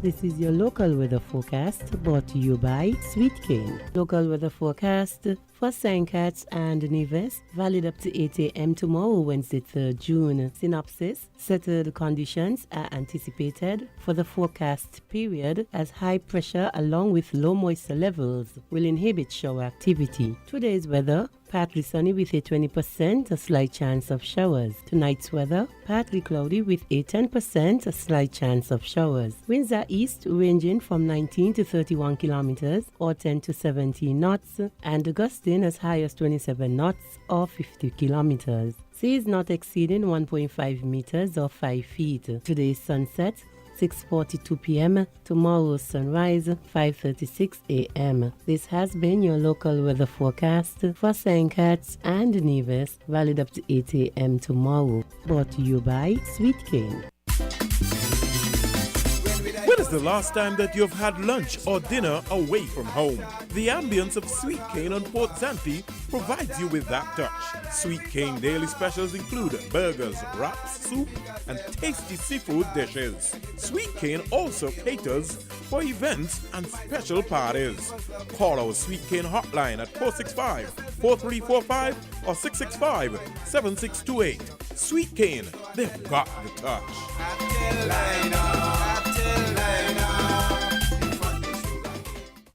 WINN is 98.9. 98.9 is Win FM.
It's just about 60 minutes in the studios of Win FM 98.9. We're back after the first segment. I want to welcome you back to Voices. My name is Socrates. I'm your host. First segment, we had a few calls from the public. There were some challenges with the lines, I'm told. But we're back and I think we're running on full gas. We have with us in the studio a young man. And he has some concerns that he would like to express. So we'd like you to hold the lines until whatever I'm had a little chat with this young person. He have some concerns he'd like to express. And management thought it would give him a platform to hear his grievances. And so I'm going to ask him to introduce himself to the airways of NFM. Yes. It's good afternoon, sir. Good afternoon, King Socrates. First of all, I want to say thank you to the creator for this day. I want to thank the managers and staff of WinFM and also for the platform. My name is Dio Challenger. Is what? Dio. D-E-O. D-E-O. Challenger. Challenger. Yes. Okay. Yes. Hailing from the countryside. You call the countryside. Represent yourself. From Mansion Village, really. Mansion Village, yes. Yeah. Okay. So I was working with my father, William and Son. Okay, you represent a firm. Firm, yes. You're the son. Yes, the son. Cool. I work with my father and the contractor, William and Son, the construction team, William and Son. William and Sons, yeah. Yes. We was contracted to do the Tabernacle Center. Contracted by the government of St. Kitts and Nevis. Okay. Yes. And well, we have some grievances. Well, we're not blaming anyone in particular. Neither are we holding finger to anyone. But we just want to know, because I'm here seeking justice on behalf of not only my father but also myself and also the other contractors who was working with us on the project. Because for a while now, we have been having grievances with our pay in terms of our work done and in terms of being recompensated properly. May I ask you, what were the arrangements, who were the lead contractors on the project? Which I've seen the building, is a beautiful, beautiful... give thanks. Okay. Yeah. So what were the arrangements? Well, by contractual agreement, the arrangement was for William and Son to construct the building. You're the lead contractors? Yes. Lead contractors. Lead contractors, yes. So we was contracted to construct this building. Well, it's for the betterment of the country and for the health services. And well, being contracted, we started in November of 2017. So the thing is now, we started the job and we ran into problems financially from an early stage. Now, from the outside, looking in, people might say, well, it's our fault. Well, at the end of the day, I cannot blame people. Take your time for me. Describe running into financial problems from the early stage. Okay. Was it from your end supplying, not meeting deadlines, what? Well, no. In terms of the contractual agreement, the stage was set for payments based on the contract that when we work and do some certain amount of work, we were supposed to be recompensated. Drawdowns, yes. Periodical drawdowns. Periodical, yes. From stage to stage. Yes. Okay. Yes. Well, we saw problems with that. When we claim we're not getting the full amount of payment that we need to get at every stage. So that is going to be problems for the contractor. Well, people from outside might look at it differently. We working steadily, but based on how we look outside, it will look as our fault. And I was this someone to make an assessment from stage to stage to stage, because that's how you're paid. Yeah. We finished up to this point, the stage, and you're paid, and then there's a schedule of payment when you finish this particular. Yeah. Is that how it was going? Well, contractually, it's supposed to be, but realistically, no, it wasn't like that. Supposedly, it's that was the arrangement. That was the arrangement. Yeah, contractually. But it didn't flow that way. No. Okay. No. So we saw problems with the payment, the allocation. Disbursement of funds. The disbursement. Thanks. And gradually, it's decreasing. So of course, it's going to put us in a jam. We carried on still, but we realized that after a while, the same thing persists, even though we started to ask questions. So at what stage of the building is, what stage of the project is the building at the moment? You're having payment challenges. Mm. Are you 1/3 finished? Are you halfway finished? Is this continuous? Well, to be honest, we don't know about that because on the 14th day of January of this year, I would say we were terminated from our contractual agreement by the government. I don't know. You started in November 2017? Yeah. Yes. And the project was supposed to be how long? Well, according to the contract, it was supposed to be at least 10 months. 10 months, so you're looking at November, we're looking at what? Sometime maybe 2018. October-ish? Yeah, maybe around here. Yeah. November, okay. 2018. Yeah. And you were terminated when? 2020, January 14th of this year. That goes into 2019. Yeah. So, okay. All right. Mm-hmm. But that's beyond the period of time for the contract. Yes. Yeah. Yeah. So we so according to your question, we don't know if the job is finished because we haven't been there from that time. January 14th, 2020, we haven't been there. So we don't know if the job is finished or anything. So we just wanted to know. When we left, the construction team. Yeah, sorry, the construction team. When we left, we did everything that we were supposed to do. By now, maybe if we didn't, there might have been maybe some talk about whether. But what we're saying now, we don't mind that the government does its job, because at the end of the day, it's not about us. It's about the country. The country. This is a building that will lead to the betterment of the people. We are saying no. Their job, they have got the end of the bargain. We want our end of the bargain, which is now to be fairly paid based on our work that we have done and we have not been paid for it as yet. So we want our, as I say, quote unquote, fair share out of this. You were the lead contractor. Your firm was the lead contractor. Yes. Who completed the project? Well, up until 14th of January, my father and William Manson actually. So you completed the entire project? Well, yeah, contractually what was there to do, yeah. Okay. You would have subcontracted for the plumbing, yeah, the electrical. Yeah. You supervise all that? Yeah, we did, yes. You did all that. Mm-hmm. And your payment challenges came from, where were you supposed to draw down? What office, what entity? Without naming names. Yeah. I think I mentioned Public Works played a role in this. Yes. Well, according to the contract again, they describe that Public Works would be the supervisors of the job, and the Ministry of Health would be the project managers. Okay. And, well, the Ministry of Finance, that is where the money will come from. Mm-hmm. We have been there to all the three offices that entities, okay. Yes, and nothing. So. But before that took place, where would you get your payment from? What entity, what office? Where would you go to get your payment? Well, we would go to the Treasury. The Treasury? But we never knew the origin of where the check came from. But we collect our payments. But you were instructed to go to the Treasury. Yeah. And you mentioned that you would go there expecting a certain amount. Yeah. And we'll see less. Yeah. Did you challenge it? Was there some?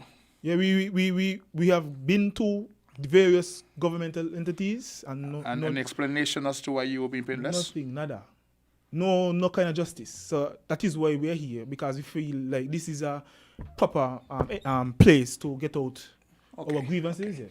And so in January this year, you were terminated from the project. Yes. You could say it was that in writing? No. A verbal discussion with yourself, your father, you were just told verbally that you were no longer needed? Was the project completed by the time? Not completed? Because if you're a lead contractor on the project, and what I gather here is a bit overrun, because from November 2017, you said, yes, supposed to be 10 months. Yeah. And then in January? 14 January 2020. Yeah. 2020. Yeah. So there seemed to be an issue there. Yeah. But the communication is a problem. Yes. Communication. You were not given any letter, official letter of termination. No.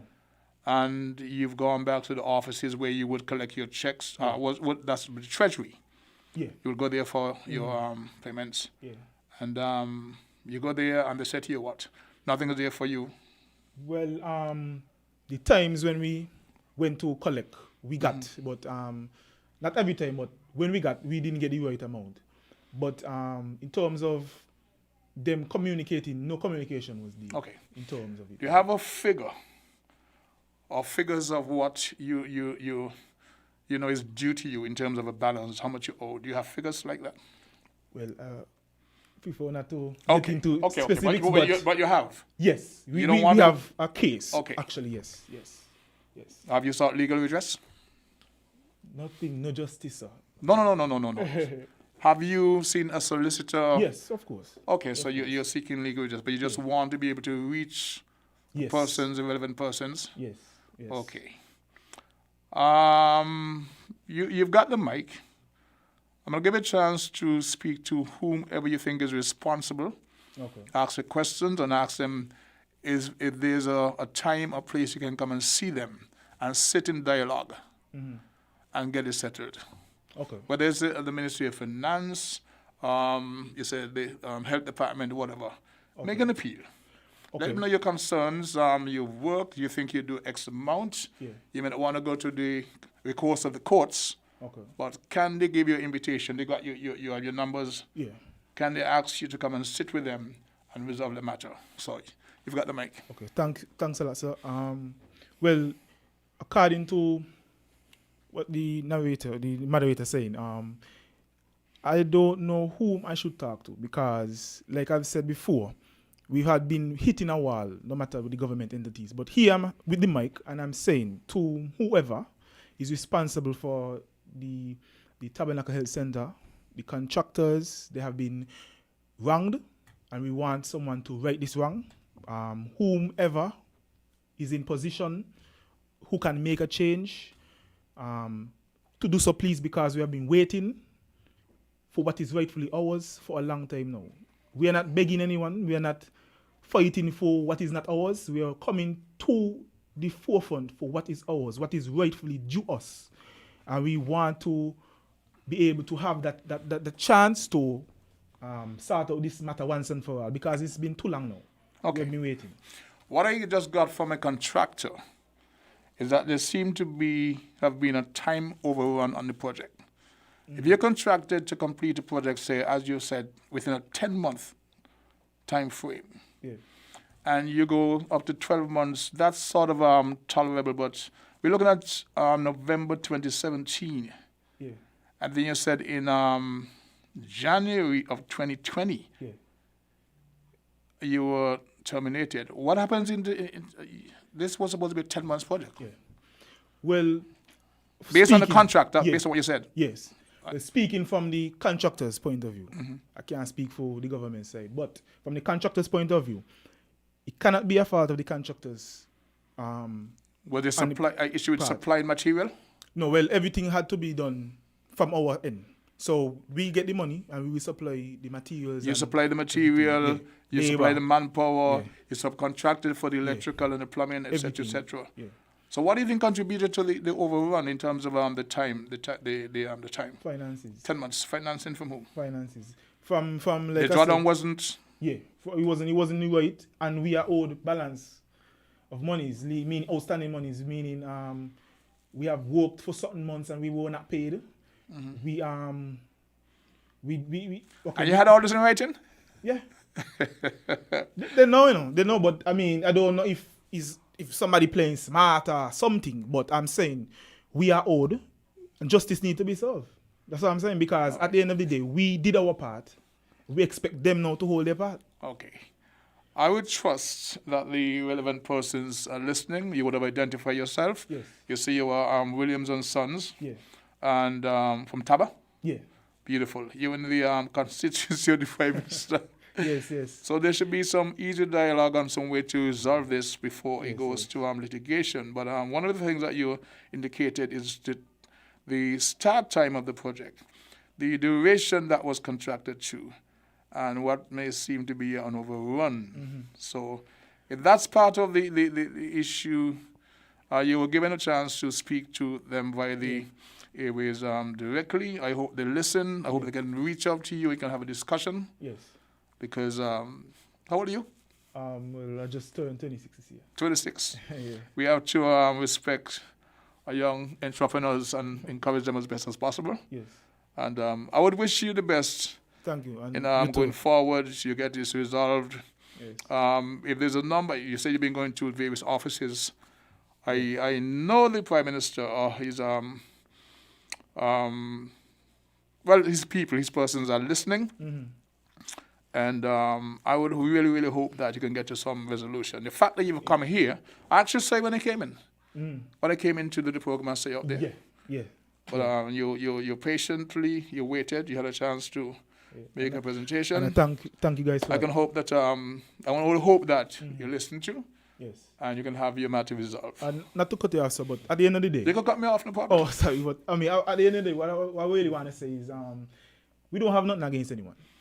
We did our job. We wanted to do for the best of the country. At the end of the day, we'll serve the people. I've seen the building. Yes. It's a beautiful place. Yes, it is. I agree with that. Yes. And we are grateful for the experiences. I mean, you can't take bad out of everything. You have to look at the good as well.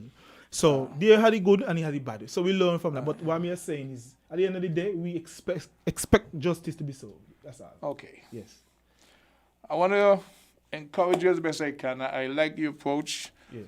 Because other people would rage and wave and carry on. Very polite, very nice disposition. I can only wish you the best. Thank you, right? Sir. You as well. Bless up. Talk to who you have to talk to. I hope they can reach out to you. You got your numbers. Okay. And right. And I may have a project for you. So before your number is what? Well. Okay. 6. I don't even remember. You don't remember your number? Okay. Half a year. Okay, no problem. No problem. Okay. So this was Mr. Challenger. Your first name again? Dio Challenger. And he represented Williams and Sons, a contracting firm, with a contract to construct the Tabernacle Health Center. Yes. Yeah. There seem to be some issues, not to clear on some of them, but it comes down to payment or lack thereof. And the young man is seeking a resolution. I'm hoping that the relevant persons are listening and can give them audience and have it sorted out as soon as possible. Wish you all the best. Thanks a lot, sir. Right? All right. It was a nice one. All right. Okay. It's 2 minutes past 1 o'clock in the studios of Win FM 98.9. And we just had an interview with a young man who have a concern about a contract that seemed to have gone south of the border. So we wish him all the best because we do have to encourage our young people, our young business persons, and what can I say? These things happen. It comes down to communication. The lines are open. Thanks. Yes, sir, you're welcome, no problem. The lines are open in the studios of Win FM 98.9. Another fantastic Tuesday. 4 days before the election, I've got a call from, it's on my phone, you got to call the studios. Got to call 466-0989. You got to call 662-0989, not on my private line. I'm not going to answer because I'm live on the program. 718-285-7.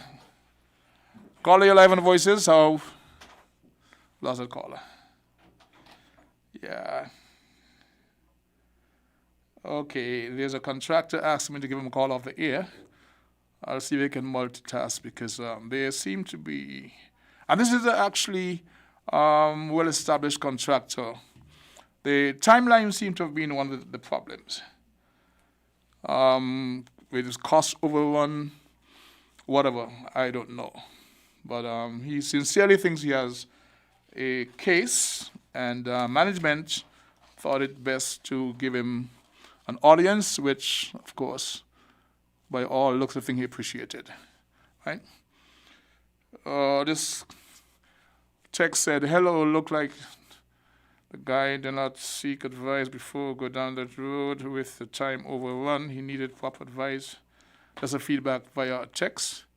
If he had a contract, he needed to understand his contract, etc., etc., etc. 4 minutes past the 1 o'clock hour in the studios of Voices. And we have a caller on the line. Caller, you're live on Voices. Good afternoon, Mr. Secretary. Good afternoon. How art thou? I good and you. Come to the blessings. And we're ahead. I think I hear somebody from the opposition on this radio this morning was saying that they're going to give each household $3,000. Yes. You may be right. I didn't listen to the program before then. I was driving, but you may be right. What do you think? So I want to tell people, right? Not even the great America for printing their own money going to take up $3,000 in their household just home like that. It's not going to work. Well, here's what. During the last campaign, when the then, Dr. Harris was campaigning and saying he's going to give each household $500 per week, pension, and I was saying that was a bridge too far. Yes, that's correct. We were discussing and say, well, that is one thing, it's a little too far, etc. And he was able to do it. It's called PAP, the Poverty Alleviation Program. Yes. And so where we thought it was unrealistic, he was able to do it. So now you're saying that we've now been offered $3,000 a month? Let me tell you, $3,000, that sounds outrageous. How much people does work for you think it's a month? Roughly that, based on the rating, yeah. I mean, this really sounds like really just, I don't even know, trying to catch. Right? Oh. This look you're trying to catch people because when Timothy Harris said I think it is $500 per month, up to when they didn't start, when they get in, and then when they start, they were fighting it down and saying that's waste of taxpayers' money. So how now you're going to come and say you're going to get $3,000 a month? Nice point of view. And people are warning people. My grandmother used to always say, take little and live long. These things just get their foot in because when they see they get in, the first thing they're going to say, they make no money in the treasury. Oh, Timothy Harris and the family, all the money come out the treasury. These got the empty promise and they can't be coming and telling people this kind of thing, and when you don't fulfill this promises you're making. Some of these promises were labor to come with that turn out to nightmare. I remember saying they were down in the circle saying they're going to give people land, dollar, thing or whatever. And that's up to when some people go in the treasury with the paper, no land, nothing there for them. Look at the sugar money. I mean, this is ridiculous. People work in the sugar factory for 55-something years and give them $1,500. So where these money gone? And now here you see that coming with these kind of goodies and want to promise people, and I warning people, take little and live long. The race is not little. Don't care where they come with. They're just trying to get their foot in the door. So in other words, the offer for $3,000 a month, you're not voting for that? That's so ridiculous. I tell you, not even America, what got money made. America print their own money. And America ain't giving nobody $3,000 a month. Some teachers ain't even working for that. Was that okay? Give me something from the government side. That was from the opposition, right? Give me something from the government side. What are they promising? Well, may hear the manifesto. I was trying to hear it last time, but I didn't hear it, but I fall asleep. But when I catch myself, I think I hear Timothy saying that the people, some kind of workers, they're going to get pension or something. The step workers. What page you could go on to find the step workers will be brought into the system. Yeah. Right? So they can go and get loans, mortgages, etc., based on the guarantee of their work. I'm not sure of the terminology because I got it in passing. But like establishment workers.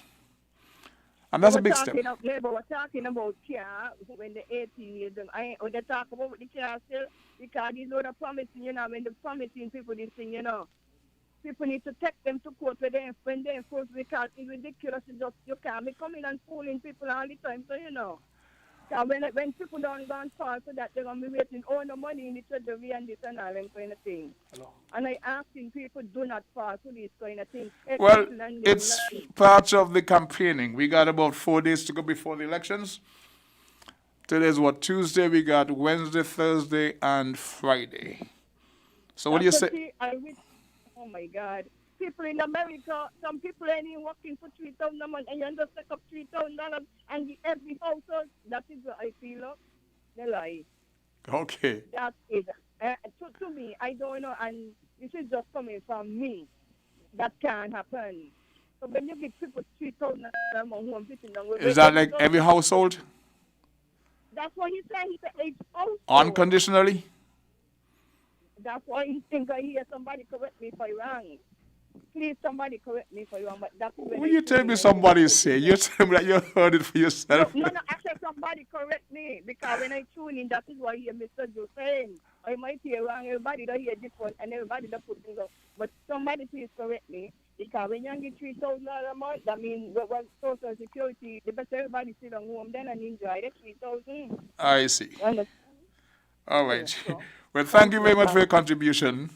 And it's food for thought, okay? Appreciate the call. Are there any one on the line? Okay, there's a caller speaking about a campaign promise of $3,000 a month offered by, I think she said, the opposition. There's a time when promises are made. And there's a caller on the line. Caller, your live in voices. Good afternoon, King. How are you doing, Mr. Hodge? I'm enjoying the blessings of the Almighty. How are you, sir? Oh, beautiful. Richie Bunting here. Richie Bunting. Yes, sir. Talk to me. Listen, I stand corrected, but I think the young lady heard wrong. They did not promise $3,000 a month per household. They promised three. From again, I myself could stand corrected. But what I heard was they're going to give $3,000 in voucher, coupon, what do you call it, for folks who raise like their phone bill, the electricity bill and the water bill and stuff like that. Sort of stimulus? Up to compliance. Sort of stimulus? Yes. Okay. Right. It is not a monthly stipend. It's to bring them into compliance for what they are aware of. Okay. What I heard they're saying they're going to bring people who the stimulus didn't reach, who the government giving only about $500. They're going to bring them up to minimum wage to what they would have collected. The folks that who lost their job during the COVID, they're going to bring them up to minimum wage. At least what you collect is at least what you would have collected. On a weekly salary basis. Right. All right. So it's not about giving continuously $3,000 to individuals or households. It's about assisting persons who would have been in arrears affected as a result of COVID-19. Is that what you're saying? Right. And the other part that they're given for the people who have lost their job now, that they're going to bring what they're getting up to minimum wage. They're going to do that retroactive to when they lost based on when you lost your job, and also I think they said that's only going to be up to 6 months.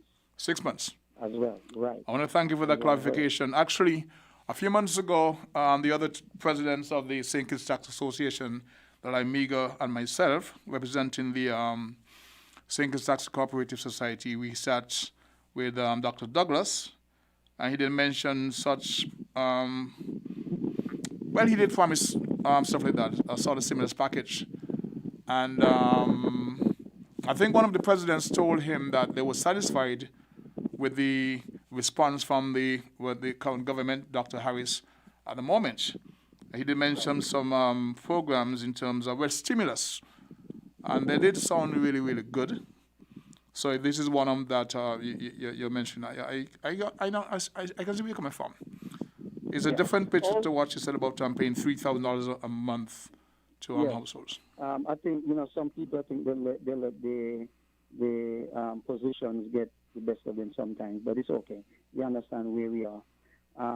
But as you mentioned, the tax, because from the times the COVID started and the borders closed, one of my biggest the people that I really was looking at were taxi drivers. because all of their business was pretty much 100% of the business would have pretty much been gone. Yep. So let me ask you, what would have been the difficulty, Mr. Hatch, for the government and the bus association and taxi association to sit together, since they were going to be limited passengers on a bus anyway? Why could not they have brought the taxi drivers into the regular transport system, at least so they could recoup some of what they would have lost as a taxi driver, and help fulfill the gap that the bus drivers would not be able to carry based on the minimum amount of people that they were allowing on the buses. So you're saying that on the buses, they were limited in terms of the amount they would carry. Right. So you're saying to incorporate taxi drivers into the same program so it would help with the transportation flow? Yeah, with the transportation flow, and help them to at least recoup some of the money that they would have lost as a taxi driver. I think it would have been hard to get taxi men to go and work for busman fare. To be honest, I understand what we're saying. It would have been very difficult to get taxi drivers to go and decide to work for the fare. There are two different categories of fare. Apart from the routes, the designated routes, it's difficult to ask the busman to go. That, but if you're at zero income, some income is better than nothing. All right. You know? All right. I'll continue to listen. Thank you very much. I've been over you for a long time, so I appreciate your contribution, Mr. Bunting. Yes, sir. Thank you. I'm sorry you can't make it home at this time to make your contribution to the electoral process, but who knows? Yes. It is what it is. It is what it is. Richie Bunting, Calypsonian, former Calypso monarch of St. Kitts out there in the U.S. Is there a call on the line? Okay. Caller, you're live on Voices. Hi, good afternoon. Good afternoon, how are you? I was listening to a radio station this morning, and I understand that they said Dr. Denzil Douglas say the country must forgive him for what he has done. Why should he wait till now, 6 days before election, to talk about they must forgive him? I think that is nonsense. That is fooling the people. You know, why you couldn't wait until you had enough time to ask for forgiveness? Sam and Dwyer, I don't understand about those two people, because words hurt, and both of them give each other words. So I don't see why they should be mingling themselves, because if I was Douglas, I still wasn't going to trust them neither. So that's all I have to say. Thanks. We all have our own road to Damascus. That's right. Right, and I can't be in anybody's head as to why he did it. We can only surmise and guess, because politics, as it is said, makes very strange bedfellows. The things not to get caught up in the railway, but sit back, analyze, think for yourself. This is somebody's game that's been playing out since time immemorial. You have got to be discerning and figure out what makes sense to you. It's a good question. I understand your questions. I understand the whole thing about the concept about why wait until now. 6 days before. 6 days before. Well, what do you think it is? It's because you just want to fool the people. How could I believe? How could I believe you? What you said no. But didn't he say he's a Christian? Huh? Did you say he's a Christian? No, I can't believe you, because I think 6 days before election you're going to come and tell me asking the country to forgive you. You just did something wrong yesterday. No. I see. You did it wrong a long time ago. So when you admit that you did wrong an election coming on, why didn't you ask the country to forgive you? Not wait until 6 days before the election to ask forgiveness. That's nonsense. Well. As I said, everybody find the road to Damascus at various points in life. But the gentleman said he's a Christian. You have to take him as his word or not. But I understand the optics of just waiting just before you go to the polls. Yes, you're trying to get he's a Christian, but the Bible said, by their fruit you shall know them. And anybody could say they're Christian. And from where you stand, you don't believe him. Anybody could say they are Christian just to get over things. Mm-hmm. Right? But by your fruit you shall know them. Okay. Sam Kando don't have no peace. Sam Kando is looking peace, and he don't have no peace with. If you don't have peace within, you can't find peace. You're gonna be going back and forth, looking peace. You gotta find it within. You have to have peace within, then you'll find it wherever you go. Thank you. You're very welcomed. Thank you for your contribution. We are, if I remind you, we are in the silly season. These things are to be expected, but it's for you, the voter, to discern and decide for yourself based on what you know of the particular candidate, their promises, etc., if that works for you or not. It's 20 minutes past the hour of 1 o'clock. We're going to pause for paying respect, tribute to our sponsors, and we will be right back. Why not stay in, turn off the alarm clock, and sleep some more on your perfect mattress from Quartz? For the widest range of mattresses from the world's best brands, the best value guaranteed. Shop today and let our sleep experts help you to decide on the best option to suit your needs. At Quartz, we don't just sell mattresses, we're offering you the best night's sleep.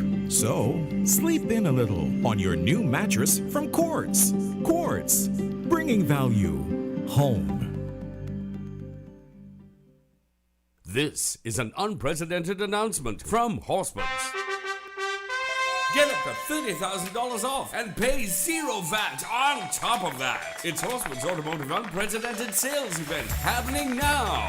Yes, for the first time ever, you get up to $30,000 off and pay zero VAT on top of that. Yes, pay zero VAT and get up to $30,000 off on top of that. This has never been seen before. Unprecedented savings at the Unprecedented Auto Sales Event at Horseman's Automotive. Up to $30,000 off and pay zero VAT on top of that. Let me repeat, up to $30,000 off and pay zero VAT on top of that. Don't miss it. It's unprecedented. Terms and conditions apply. Flo's new combo plan, the people's plan. Combo plan. You can call anyone, no matter which network you dey on. Just use your Flow. I want a combo, but not for my belly. I feel me cell phone, so me call anybody. Call Mr. Man, call Granny. On the island, Flow, come boom. Yes, there is no need for two phones no more. Cause with Flow combo plan, you're paying less for more. Flow got a new combo plan. You can call anyone, no matter which network you dey on. Just use your Flow. Dial star 129 number sign to activate your combo plan today.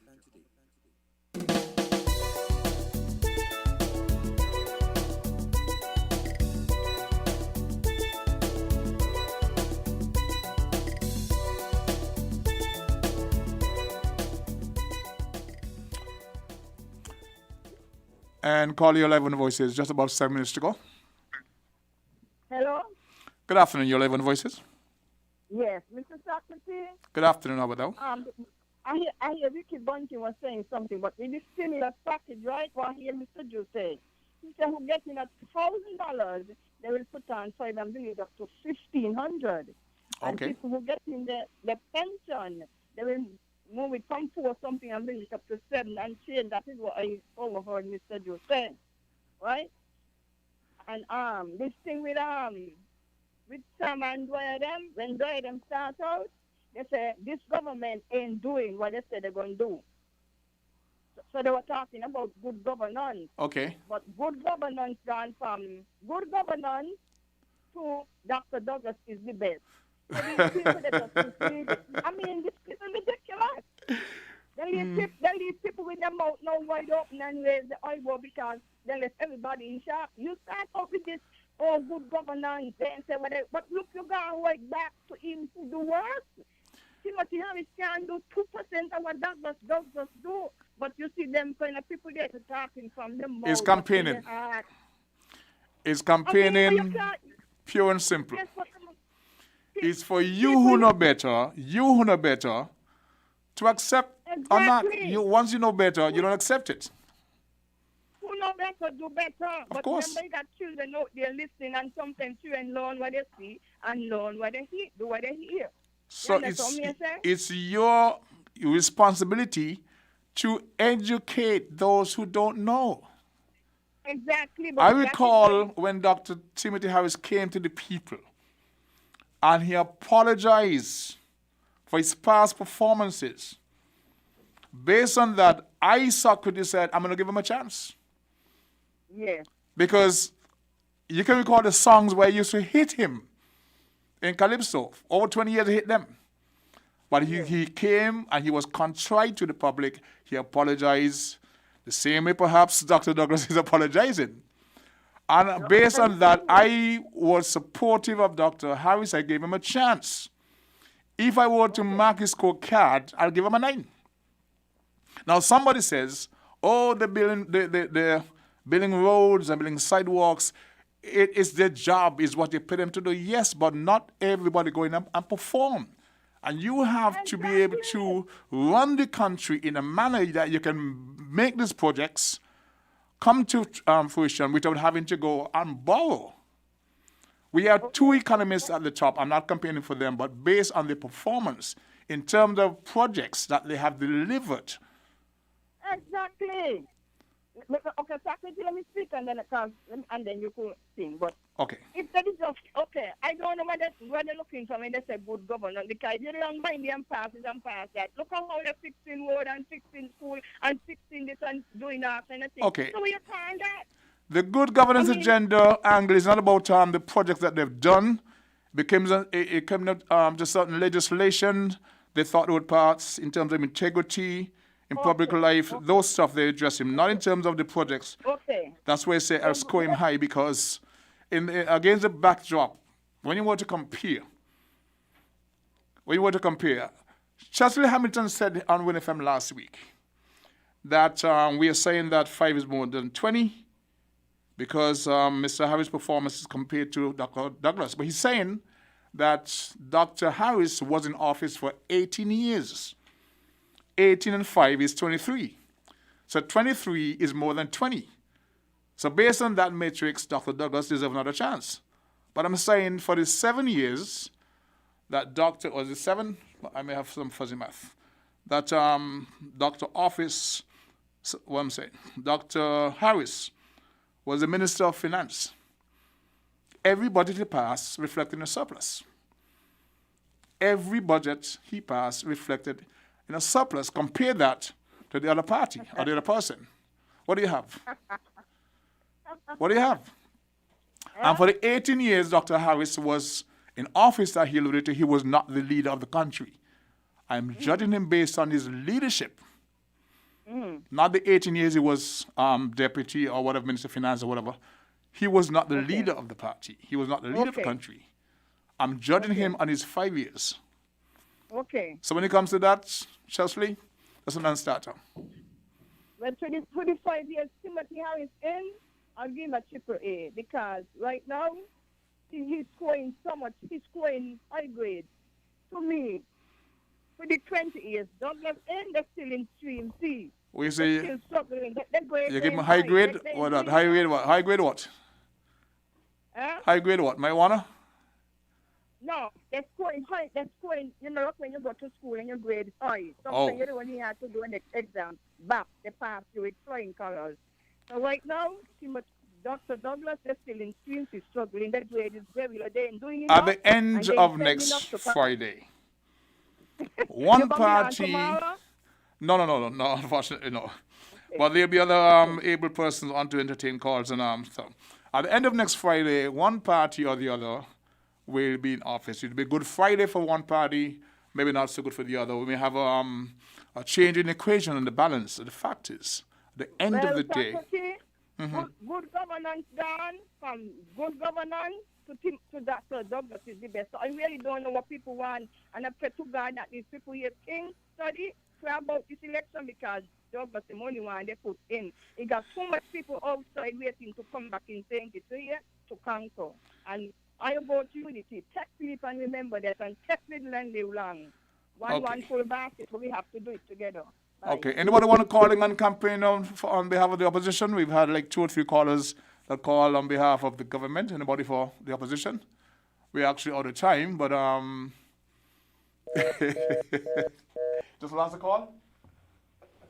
We just lost that last call. We are at the end of today's program. It's been a fun morning for me.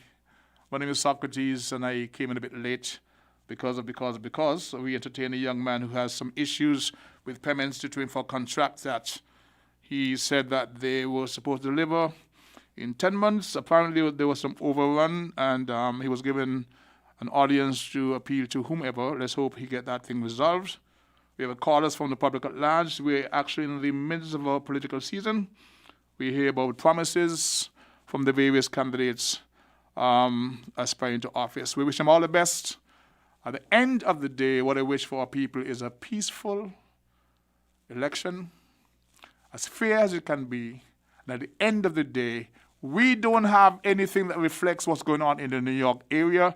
I've seen some suggestions on Facebook and pasted about riot and ready for this. We don't want that. We don't want that ever again. So I want to wish you all the best. And I ask you to use your head. Be reasonable. Have your dialogues. If it gets to be vitriolic, walk away from it. At the end of the day, we all want what's the best for our Federation. Enjoy the rest of it. And I shall speak to you next Monday, God's willing.